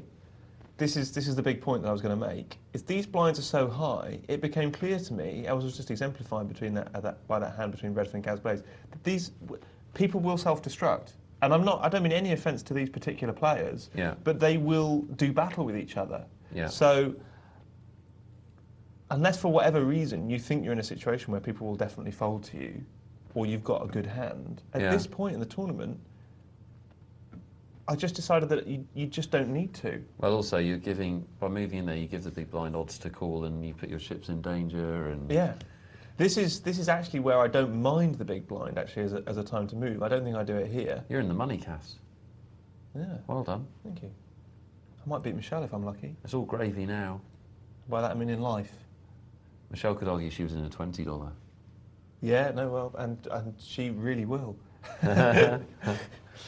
You decide to fold. I think that's a good play because you could afford to fold, and why jeopardise your money there? I'm fairly sure I move here, yeah.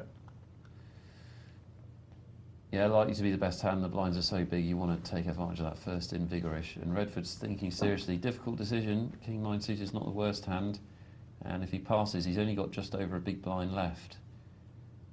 And you know, the bottom line here is that's a tournament-winning hand in some ways when you steal the blinds and they're that big. Yeah, and the point is, not only did I have good luck in the cards, but actually, what I was worried about going into this tournament was that I wouldn't be able to make the plays that I like to make because I wouldn't get any respect.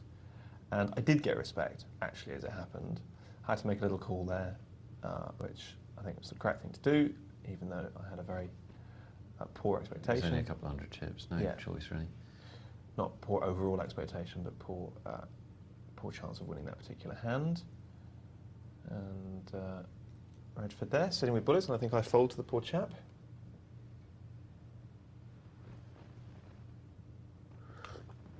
You dodged it. And I don't know why here. Well, I mean, obviously it's because I've just got 9-5, and well, he's definitely going to call. No, well, you've done the right thing because you got 9-5, so you're going to be an underdog. You're just going to double him up, basically. Yeah, that's exactly why.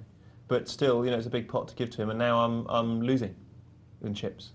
We've come to this. I throw this away for exactly the reasons I've outlined before, because I want the other two to do battle. And I don't think they do. Actually, no, they don't, and that upset me. And now I'm quite desperate. But Well, now you know you have to play whatever happens, don't you? Yeah, I've got a call. You've got a call. And here's my luck. Luck coming. Queen 9 versus Jack 5 is going to be quite close together, though. This is the point we were making before. It's only going to be about 55-45, I'd imagine. Yep. And you're a little bit of an underdog, but you hit your hand. And suddenly I'm chip leader. And this is the point. I mean, you know, Gaz makes an interesting point, by the way, which I'll talk about in just a minute. But, you know, Gaz is saying, blinds are so big now that they're 60-120. 640-120. Redford's got some possibilities, has he? He needs a 3 or a... It doesn't happen anyway. Yeah. 3 or a 6 would have won it for him. But you've knocked him out. Your head's up. Go heads up. It's very, very quick. And Gazblade says, well, it's all crapshoot now, and makes that play. And I hate ace-2. Absolutely despise it. But it's partly because he said that I do this. There are situations genuinely in which I would have folded there and lived to fight another day because of my hatred for ace-2. Give me king-queen heads up rather than ace-2 any day. Ace-2 is either a massive underdog. There you are. You won. I won. Yahtzee. Yeah. What are you going to spend the money on? Well, it was $8, and that is about £5. Yeah. Invest some of it. Okay. Like say, Well, you seem to be an expert. What would you think? Well, you want to pay off some debt with about 20% of it, so that's Okay. a quid. Okay. Invest some of it a quid, an Yeah. ISA before the tax deadline, quid in an ISA, so that gives you £3 for luxury items. Krispy Kreme donut. As many as you can get your hands on for £3. 1.5. That's right, isn't it? Perfect. Well played. Thank you. You are a winner. And that was our Be the Presenter, wasn't it great? And nobody did. And nobody Nobody did. But well played to everyone. Listen, you know, I've made this very clear throughout the whole commentary. Things went my way. But that will always happen when you win. It won't mean that I will always win. When I win, things will have gone my way. And when you win, things will have gone your way. And it's important to understand that and understand what mistakes you made during the course of it despite that. The thing is, we're never going to get you on there again, are we now? You're going to always be able to say you've got a 100% record. Undefeated. Oh, Who God. is going to be able to... Rod for our backs, in a way. Some feedback from people in the tournament. Gazblades has emailed in to say, just a message to say, well played to Caspar. I was Gazblades and finished second. Yes, you are. The big blinds were so big towards the end, it was a lottery as to what order the final few came in. I thought I played awfully towards the end. I was lucky to get heads up for one hand. I don't think he played awfully. We didn't spot any. Oh, there was just that one. It was just the one thing, wasn't it? It was the 7-8. He limped on the It button. was just the one limp. Yeah. Yeah. Lumas has got a different take, different kind of analysis of Less the gallant, this, single isn't it, don't you table. think? He says, I bluffed Cas. That's what he says. Despite going out trying, he's got ha ha ha ha. He's delighted. Despite going out trying to steal some blinds, I'm happy with my play and happy to have bluffed Cas off a pot. Can I just point something out, Sam? At this point? I am now classing myself as a pro, Yeah. he says. I laid down the best hand. And what do we always say about that? If you can't lay down the best hand, you can't... I'm trying to sort myself out of a cul-de-sac, really. That's all right. Yeah. You keep trying. He bluffed me. He's still going to be sitting at home going, I bluffed him. Good for him. Balrog has emailed in to say, morning Nick and Cas. A little tipsy after watching Real Madrid being made to look rather ordinary by the mighty Arsenal. 1-0 since Beckham went there. Draw your own conclusions. But just to say, well done, Cas. Impressed as I was with Michelle last night, not only that, he managed to play whilst live and with other distractions, chat in the chat box, an unknown site, and sitting next to Nick while he did it, and managing to get in the money. Good one. I mentioned last night... Not just in the money. I mean, no, sorry. Winners. £5. I mentioned last night that Michelle set the bar quite high. You've excelled. Well, she won more money than me, though, didn't she? Yes, she did. Interestingly. She'll literally be watching this, shouting that at the telly, so we may as well preempt. Now I pity other presenters even more. Surely things can only go downhill, Nick, no pressure. Well, the thing is, I'm going to illustrate the mistakes that you can make in a single table tournament in my play. And Much then more useful. We'll learn more. That's what I think. Much more useful. Guys, I do hope you're enjoying the Beat the Presenter. Only the second night we've done it. I think it adds a massive amount to the show. Hope you're getting a lot from it at home. We'll be doing one of those every night until you get bored. Is it Dr. Sturgeon or Dr. Surgeon? Sturgeon. He actually is a doctor of fish. Because it would be weird if it was Dr. Surgeon. That would just be tautologist. You're 3 doctors. Doctor Surgeon. Yeah. Yeah. Let's have a look at the what's in the hole game to chill us all out after that, let's face it, mental section of the show. Kick back with Cas and Nick. So this is from a multi-table. We'll be seeing the final of our multi-table after we've looked at this, and we want to know what Cook's hand is. It's a bit easier than last night's because you see that he wins the pot, so the number of possibilities are reduced. We're kind of easing you into this concept.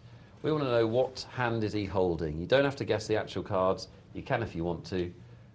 You need to guess what is a description of his hand. So is it two pair? Is it a flush? What is it? You can see the action develop. He goes all in before the flop, so he must have something good. Pair of tens on board, an ace at the end, and what does he hit? There's only a few possibilities. Oh, he's got a flush. Did it right there. If you want to enter, you just text the normal number, 62211. You need to write the word hole, spelling your choice, put your name in, and then say what hand he has. We're going to just check out an email from El Pig, I'm told. I bet it's good. Do you think it's good? Yeah. Let's have a look. He says, this should be fun, guys. He says, I'm enjoying the show. The final few hands of the multi-table tournament tonight should carry an 18 classification. Nasty business. Well, the multi-table tournament is pretty much finished, so we're showing it on a delay, live as we can get it for you. We're going to see now what happened.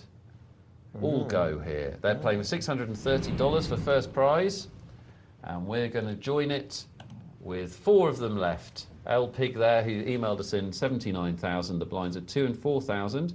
He's facing a raise in the big blind from the small blind, and he comes back over the top. Very strong move, bold move.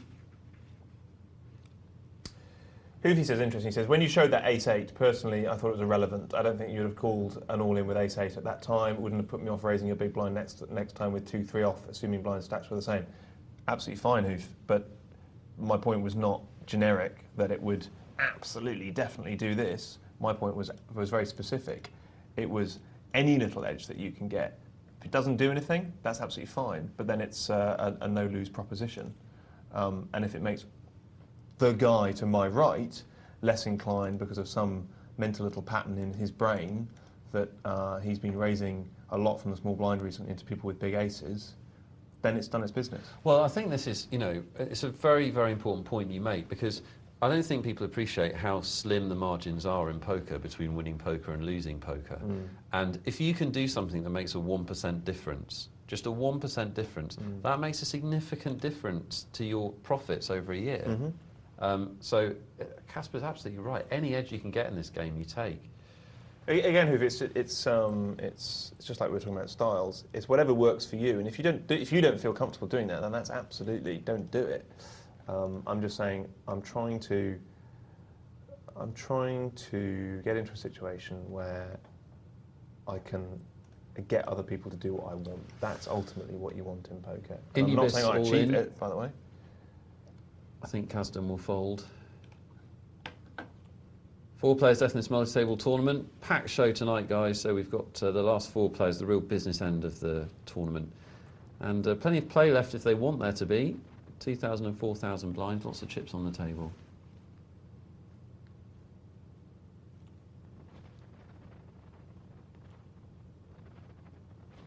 And a freebie for my pint. Cas, if you're sitting there and you're one of these stacks with 40,000 and you're up against these 2 big stacks, what are your thoughts? What's your game plan? Well, the blinds in this multi-table tournament that I've seen, they go up every 10 minutes? It's 12 minutes. Isn't it? 12 minutes. Yeah, which isn't bad. It works out as being plenty of play because the players play so fast. That's right. I mean, it's actually equivalent to about half an hour in live play, and so I don't feel under pressure really. I don't think personally, I don't think I'd have done that. I don't think I'd have raised with a king 3. I wouldn't have. No, and I wouldn't you're feel right. under that much pressure. And we're seeing this night after 10 times night. the big blind. Yeah, we're seeing this night after night on the multi-table tournament's final table. The guys just aren't playing as patiently as they could. And now he's trying to force it, and he might well get called here. You've got to be so careful when you go up against a stack that can bust you when you're towards the end of a multi-table tournament. Doesn't mean to say you should never play against them or never steal from them, but you've got to be aware you're putting your tournament in jeopardy, because my opponent's got him covered here. He can call this if he wants to, and he doesn't. So Anubis's bold play has worked out.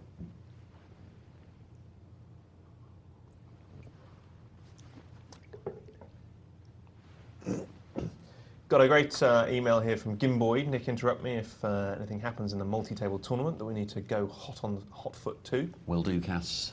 Got a call already with the king-queen suited. We have a little look at that, a raise rather, with the king-queen suited. Got the queen-10 suited. Dominated. Now, see, that's a raise for me. There's nothing that raise can do for me, Nick. I'm sorry, I hate being negative like this, but... No, it's a fair point. It's a pointless bet. What do we think that LP's going to put it down? The only possible thing from that raise is to get... Oh. Well, Caston's just put his whole tournament on the line, and he's gone out of the tournament when there was absolutely no reason to. Caston, I mean, I'm not just getting at him. We see people do it all the time. They're doing it in multi-table tournaments across the internet as we speak. This guy's beaten 210 plus players to get here. He's worked hard for 3 hours, and he's put his tournament on the line with Queen 10. Suited.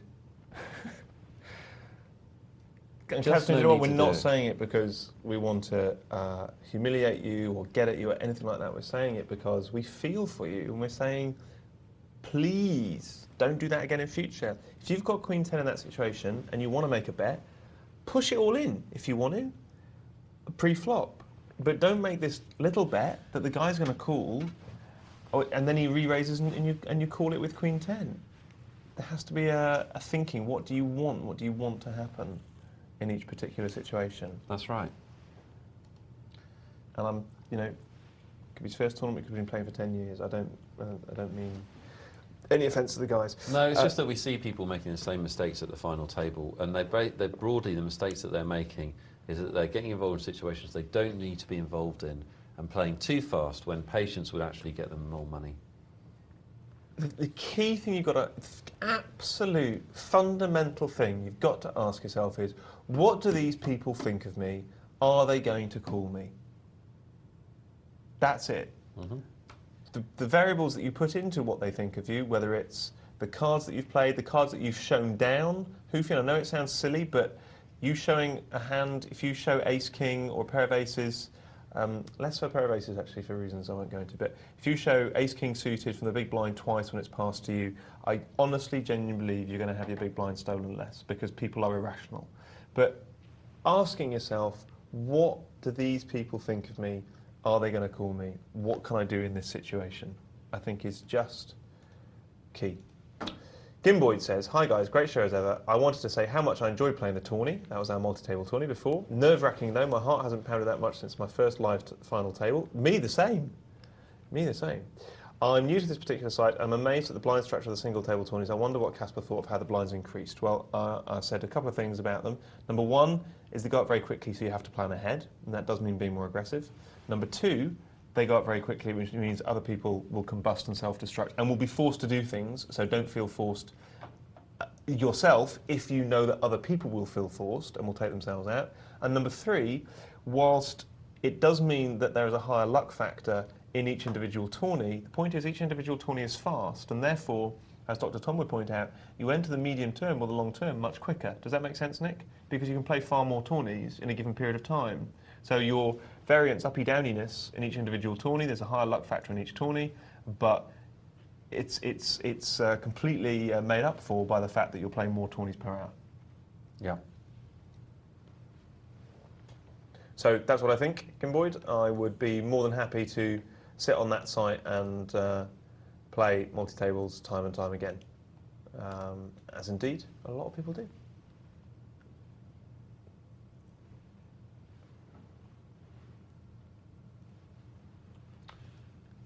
Lady Lex MC. Do you know this person?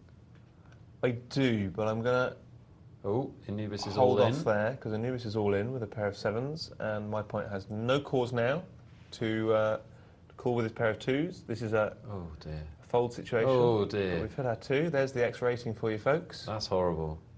Poor Anubis. Yeah. Bad call by my point, I'm afraid, and There's no justice in this game of poker. I'm afraid. I'm still afraid. I'm afraid twice. Don't be afraid. Don't be afraid. My point now with the 9s, L-Pig with ace-3. Anubis leaves us in third place at $255. So unlucky in that hand, but $255 for a $10 buy-in will soothe the pain a little bit. Just a little bit. Got an email here from Lumas the Pro.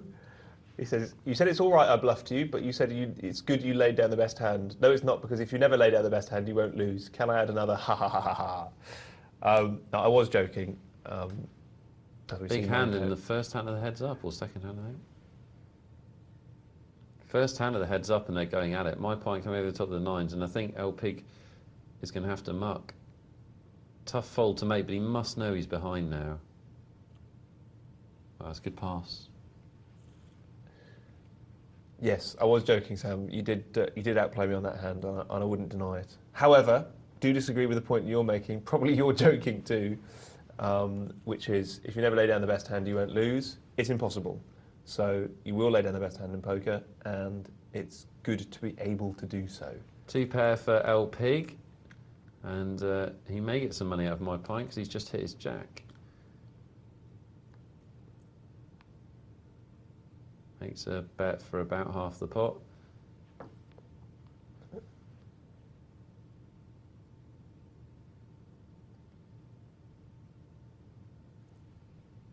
And my point comes over the top, so L-Pig probably is going to push all in now, I'd have thought. Mm-hmm. There's 2 flush draws out there, so he probably can't afford to muck about anymore. And he'd be right to do so, I think.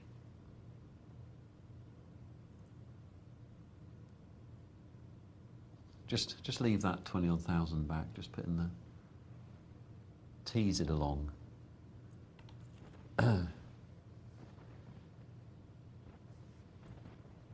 Well, my point has to call now. He made his decision on the last street, really, and ended up giving a lot of chips to L-Pig on that. I don't think he'll look back on that with any relish.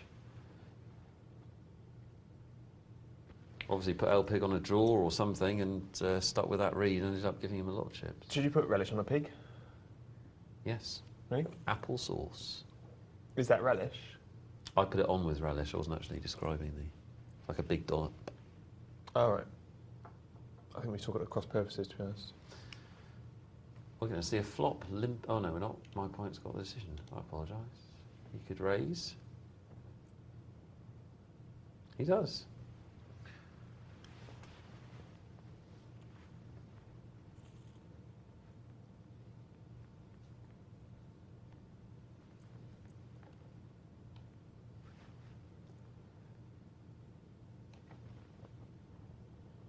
And my point of 4-9 is raising, and he is the more aggressive of the 2 before the flop, I'd say.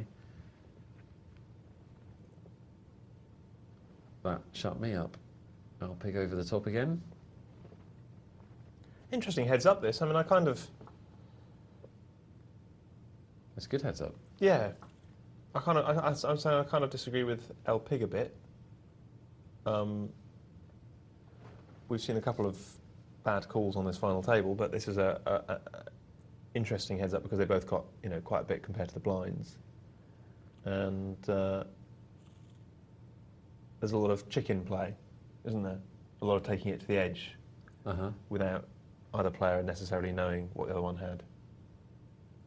They're not playing cards, is what I'm saying. Yeah, they're playing the bets. They're playing chicken. They're playing chickens. Who's got the most chickens? My pint hits his hand again. If you keep hitting a pair heads up, you'll probably do pretty well. Your odds against to make a pair on the flop. L-Pig bets out. L-Pig's actually emailed us about this heads up, so we'll throw that into the mix now and see if we... Oh, as he goes, makes the big move. And take my pint off it. Well, my pint doesn't have a call here. It's a very strong play by L-Pig. I think he does, yeah. Sorry, I should have said that sooner. Ugh! Oh! Oh, X-rated. Well, it's X-rated, but I think there's some justice there because I think my pint should have folded.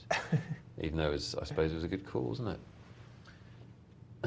LP takes the big chip lead. He's emailed us to say, against a player who's, quotes, at it, with large stacks of small blinds, I'm the worst heads-up player in the world. I have patience all tournament and I want to get it over and done in 2 hands. Any thoughts? Well, you need to get a bit of patience, because this is where the big money's decided. You're playing for over $200 between first and second place, and that's what you've worked hard to get to. So if you keep your eyes on the prize literally, LP, when you get to the heads up, maybe that will develop a little bit more patience. Yeah, I mean, I think he sort of says that because my pint called that bet, and he was caught speeding, as it were, and then outdrew it. But you didn't think it was a bad bet, did you? You didn't think it was a bet that really my pint could call. No, I thought it was a very strong play. So, actually... it was a very strong play because my pint had been playing quite aggressively, and there's plenty of reason to believe that he didn't have the goods there, even though he'd bet out strongly. He was asking to be come over the top of at some point.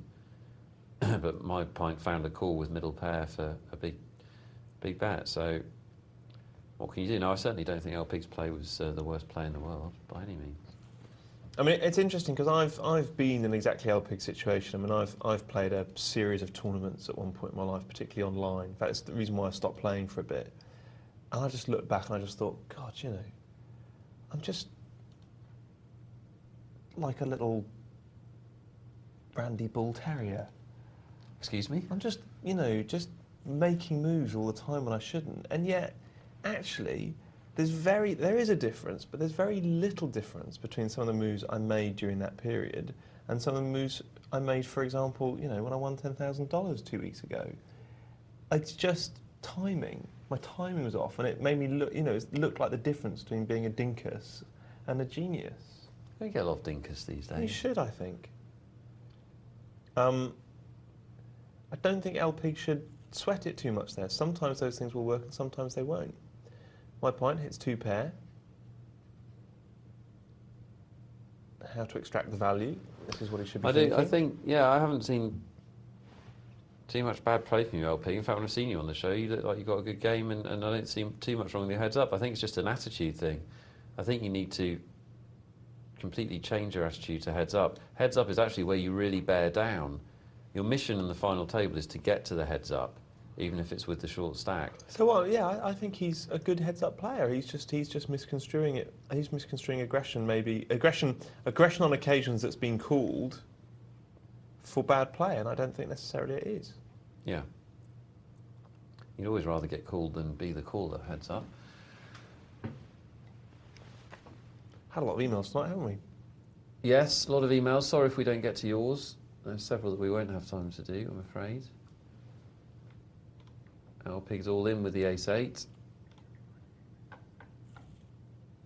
And takes a commanding chip lead now. LP, he'll be disappointed if this goes wrong, I'd have thought.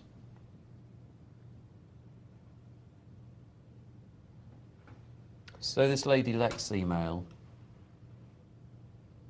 Yeah. This is someone you have a prior relationship with, is it? I don't mean relationship as in a relationship. This is someone who you've spoken to before. Yeah. Lady Lex has emailed to say, Cas, I stated if you won that tourney, you had to take me out for dinner. This is in the chat box, I presume.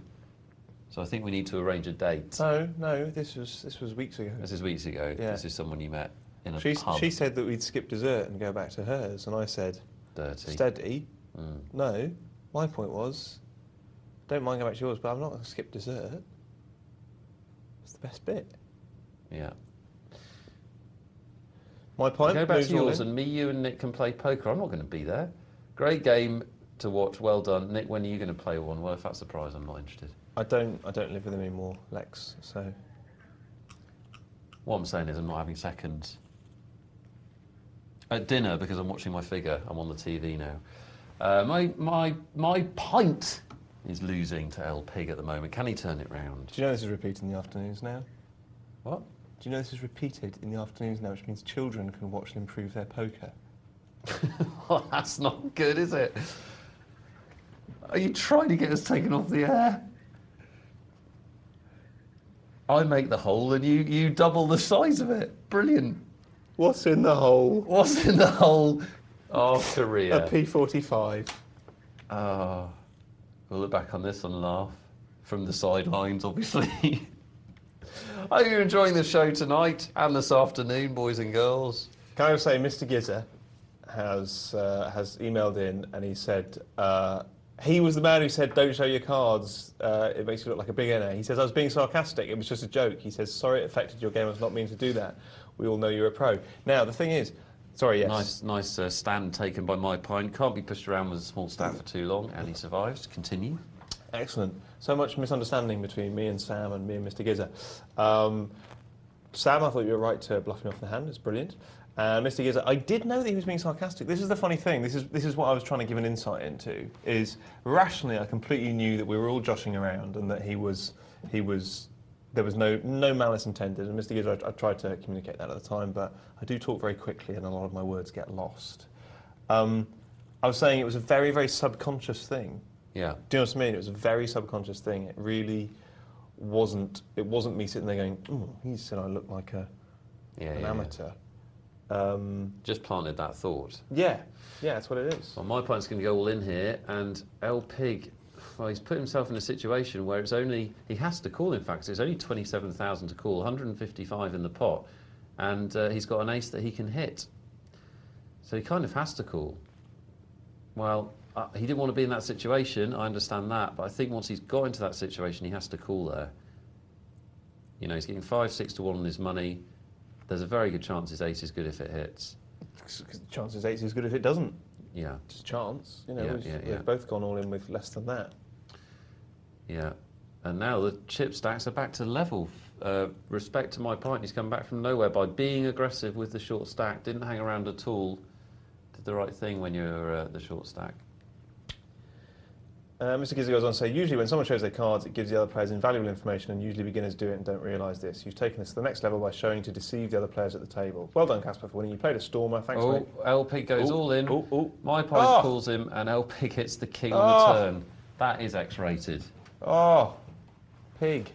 Well, El Pig basically bluffed at the pot. Spanish poker. My point correctly called him, and El Pig hit his king. That is X-rated. That is X-rated. I think the thing there, El Pig, is there's nothing wrong with bluffing at that pot, but do you have to go all in? Because the problem is, you don't, is the answer. The problem is when you go all in, if you're wrong, if you've picked the wrong time to bluff, that's the end of your tournament. Now, as it happened, you won. We understand that. We're not talking about the outcome. No, but I think he's the first to concede that, isn't he? El Pig strikes me as having the makings of a really good player because he wants to improve, and how many players can say I'm a bad heads-up player? You know, not many. And I think the only thing that we saw wrong, actually, was that you overplayed in terms of the size of your bets sometimes. Just a tendency to go all in where you don't have to go all in. The problem being, as we just saw, when you get called, you're losing. But yeah, he played a pretty good game, didn't he? Very good. That was our multi-table tournament, guys. Hope you enjoyed it. El Pig walked away with $639 for his $10 buy-in. Well played to everyone that made the final table, over 200 runners, so it's not a mean feat, is it? Have we got any emails left? That's what I want to know. We've got loads. Daryl says, a little trick he uses is when you get a pair like aces or kings, forget slow playing it. Just put, sorry guys, got to go in the chat box. This is devious. You've got a story about this, haven't you? No, I haven't. Or I have. I lost money though, so it's a sad story. Probably not for most of you, probably like it. Put, sorry guys, got to go in the chat box, then go all in. I guarantee you'll get 1 or 2 callers, 9 times out of 10. It will annoy them, but hey, that's poker. Let me know what you think. I use it all the time and it works. What do you think? Well, I've fallen for it, haven't I? Probably Daryl. Online poker. Could be Daryl. Could be Daryl. If it is, I want your email address and your house address, because I'm going to come and get my money back. No, as Caspar said during the one table sit and go, any advantage you can get in poker that's within the rules is fine. I mean, it's not great to be personally insulting or anything like that, because that's bad for your karma, and we don't want that sort of thing in poker. But if it's within the rules like that, getting an edge from chat in the chat box, then all's fair. If that works, then it's a good play. I think, anyway. I've never. I think you've got to use a chat box. I mean, it comes back to something you know we talked about not for a long time though now, which is Mike Carrow believes very strongly that the British inclination or set of rules, which effectively outlaw speech play, means that we can't call the game poker. He says, have some fun, you know, deal 2 cards face down and then 5 communal cards. Enjoy it, do whatever you want to do, but you can't call it poker. That name's taken. Because as far as Mike Carrow is concerned, the ability to, you can call it influence, you can call it persuade, you can call it manipulate. The ability to make players do what you want them to do is an absolute fundamental to the game. As it's grown up in America, that's what great players have done since time immemorial. So this business of, I remember one time in a British casino, I moved all in and started to stand up, right? Because actually I was just genuinely peed off and just wanted to go home. Started to stand up and get my jacket on, and was told that my hand would be disqualified, to which I replied, well, I don't care, but that's moronic. Because apparently that was speech play. Getting my jacket on was implying that I wanted a call. And it's just like, if you can't do that, it's not poker. I agree with Mike Carroll. Yeah. Oh, I agree. And also because, where do you draw the line? It's absolutely impossible to draw the line. If you do this, is that speech play because you look down? Are we just all supposed to sit like this? It's moronic. That's my point. Yeah, well, I agree with you, you know that. We've got an email from, he describes himself as a poker pro, that's his name. Cool.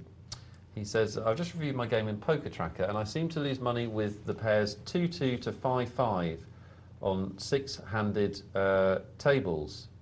No limit. No limit? Yeah. Well, I know why. This is from about 80,000 hands.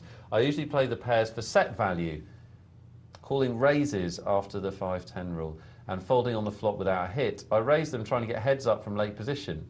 I don't perceive myself as overplaying these pairs heads up, and I fold with several overcards and too much action. Is this variance? Do I overplay these pairs, or are the pairs simply EV to play the way I do, or in general? Thanks for a great show. Well, I don't think small pairs have very much place in a short-handed poker game, to be honest. I don't know what you think. Well, Dan Harrington... No, hang on. I've forgotten the point now. Which point does he make? He makes one point very passionately. He makes the point that people play small pairs too much because so many things have to go right in order for them to be making a profit. So does he say you should play them as a premium? He makes one of the 2 points. He says you should either always play them in a premium hand and people overplay their set value, or you should always play them for set and stop playing them for premium hand. I think it's the first one. Yeah. I think he says just this point, that people overplay their set value. And yet that completely contradicts something that Tom and I have been talking about a lot, which is, you know, you do get such massive implied odds with these hidden sets. People will pay you off, that you should play them. I think the key thing, by the way, Mr. Poker Pro, is if you're a poker pro and you're playing in good games with good players, they don't have those implied odds because players won't pay you off. You know, the worse your opponents are, the more implied odds you get. In other words, the more they'll pay you off on the turn and on the river when you've got a good hidden hand. Good players won't do that. It's the flip side of, you know, bad players look at games with good players and go, oh, I want to play in those games where you can make raises and everyone folds. Yeah. But actually what's happening there is they're not calling you when you've got a better hand. They're laying down inferior hands. And so what I'd say is in this guy's game, they're not profitable, muck 'em. Yeah, absolutely. I mean, you know, 80,000 hands, you're in Poker Tracker, you spotted a trend, that's why you sent the email in. That I was overplaying them. Then you said, I don't consider that I overplay them. Well, you've got to open your mind to that possibility because that's how it looks for an outsider. I would say that it's not variance, not at 80,000 hands. No, and the other point is that there are those occasions when you hit the set and lose, which will wipe out your stack in a cash game most times. Yeah. So, which, well, in the long run, that it introduces a negative implied odds element into it. That you can't just take your winnings and then say, does that discount my pre-flop losses? You've got to take into account the times that you go bust as well. So I think it's a really interesting email, by the way, Poker Pro, and I think you've got to go with those stats that you know you can play like that in lower limit games. But two things here: short-handed, so they're not getting massive implied odds when they hit, and that is a huge thing. And you're probably playing in limits where players are good enough to let it down, or maybe a site where players are good enough to let it down. Maybe you want to look at a different site, a softer site. Yeah. Short-handed, small pairs, in my opinion, small pairs don't have much place. They go down in value. Bad aces, for example, go up in value, in my opinion. We're going to take in a few minutes of a cash game just to wind us down after this high-octane section of the show. Smooth listening. Almost at the end of the show, guys. Hope you've enjoyed it. I think it's been jam-packed full of poker goodness, actually. We've had a lot of situations that you can learn from, I think, tonight. I think that the presenter is really going to help that. So a little bit of 25 cent, 50 cent cash game, the kind of cash game we know a lot of you play in on a daily basis. Here it is to take us up to the end of the show.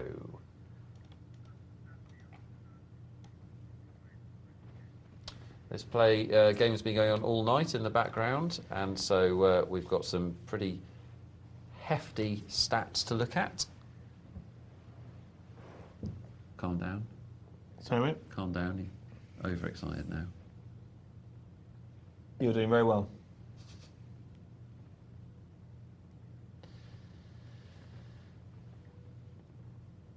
Checked around. The massively unconvincing bet on the end, but everyone buys it. There you go. TC gets a freebie. Good luck to him. Now, look at that. It's a lot of numbers to digest. It is. I'm just digesting it. So, TC is playing very few hands, period. We've got 163 hands dealt there. Who's playing the most? Well, it looks to me like the mark, Matt and SG, they're all playing about 30%. Who's been the most aggressive? Obviously the guys at the top there, percentage raised, but then SG and Matt are also calling the most. Skinner, however, a very passive game. Not the loosest game on the table, but a very passive game, raising just 2% of hands with 141 hands dealt. Yeah. Is it long run statistically significant? No, not yet, but it's certainly giving us a good insight into the man's game. Of course, what's interesting about poker is that sometimes you can find massive discrepancies between a person's pre-flop aggression and their on-the-flop aggression, or their pre-flop loose tightness and their on-the-flop loose tightness. In fact, it's very possible that a good player will play very loose pre-flop and then make up for it by playing incredibly tight on the flop and only progressing once he knows he's best. Or, in other words, he has the nuts or the draw to the nuts. So lots of little bets, pre-flop, and then really coming out firing. And of course, he'll get lots of calls because players won't start to look at his on-the-flop playing frequency. They'll see him just as a very loose player, and they'll call him down every time he hits those big implied odds. It's a strategy. I'm not saying it works for everyone. Hoofy, take note. Not saying it's one for your eye, but it's a strategy. Yeah, and I think that that's, you know, something that you quite rightly talk about in a lot of different guises, which is basically that there's more than one money-making strategy at poker. Yep. The point is that you have to understand what your strategy is and do it consistently.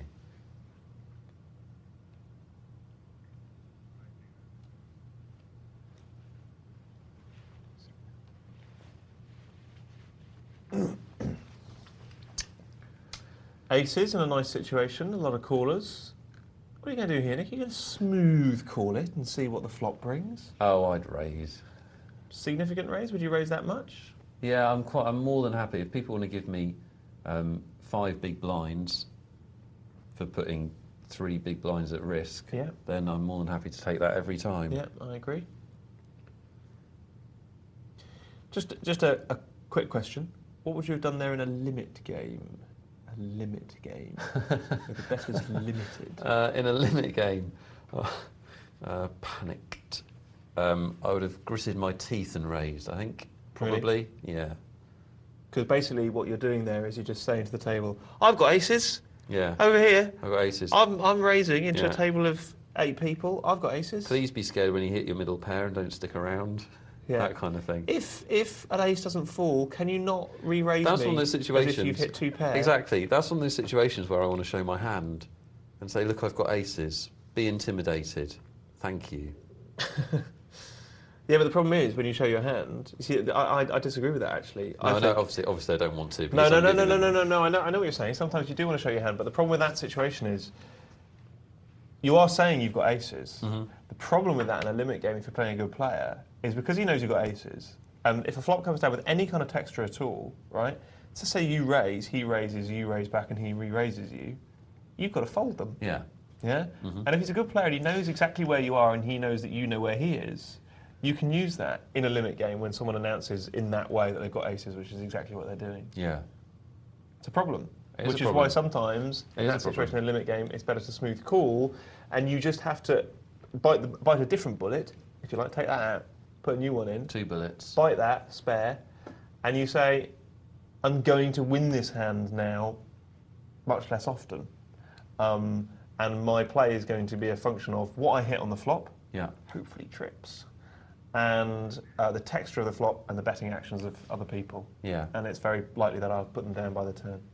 Email from Baggy's Ace, who's going to play live in a game that's similar to one that me and Caspar have played in Newcastle, which is £20 unlimited rebuys for the first hour game. So he's worried about lots of loose players who'll buy in lots of times. What's a winning strategy in that kind of scenario? Tricky, isn't it? Because it can be very difficult to play, and if people are crazy, which they are in a lot of these tournaments. What's your bankroll? If your bankroll is the same as theirs, you want to buy in roughly the exact, well, you want to buy in the same number of times as the average and outplay them. And understand that, you're going to have a lot of situations early doors where you're going to be short stacked and you're going to be calling a lot, what they call calling for value, but that's not why you're doing it. You're doing it to build a big stack and make correct drawing calls. And if you don't have a big bankroll, then you want to buy in once or twice, and you're going to be getting up a lot of times during the rebuy period, but you're going to know that you're getting 4 or 5 times the overlay on the cash, because other people are going to be buying in 6, 7, 8, 9, 10 times. So you're going to win the tournament less often, but as we know, poker is not about winning money, it's about making money. In other words, maximising your profits, and in tournament terms, that means buying in less often and winning less money, but still making a profit between those winnings and your very small losses. My favourite rebuy story is still Daniel Negreanu, the year before last at the World Series. $1,000 rebuy tournament, he rebought 28 times and won it, of course, because he's Daniel Negreanu. Probably not the best strategy for the rest of us. He had to come third just to break even, though, didn't he? Something crazy like that, yeah. I do hope you've enjoyed the show tonight, guys. Hope you're enjoying all the new features we've got. Especially enjoyed Beat the Presenter. It was fun in the end, wasn't it? It was, in the end. He enjoyed it, and he won. No one beat the presenter. See if you can do it tomorrow night, 10 o'clock for an amateur night. Cass and I will see you again soon. Take care.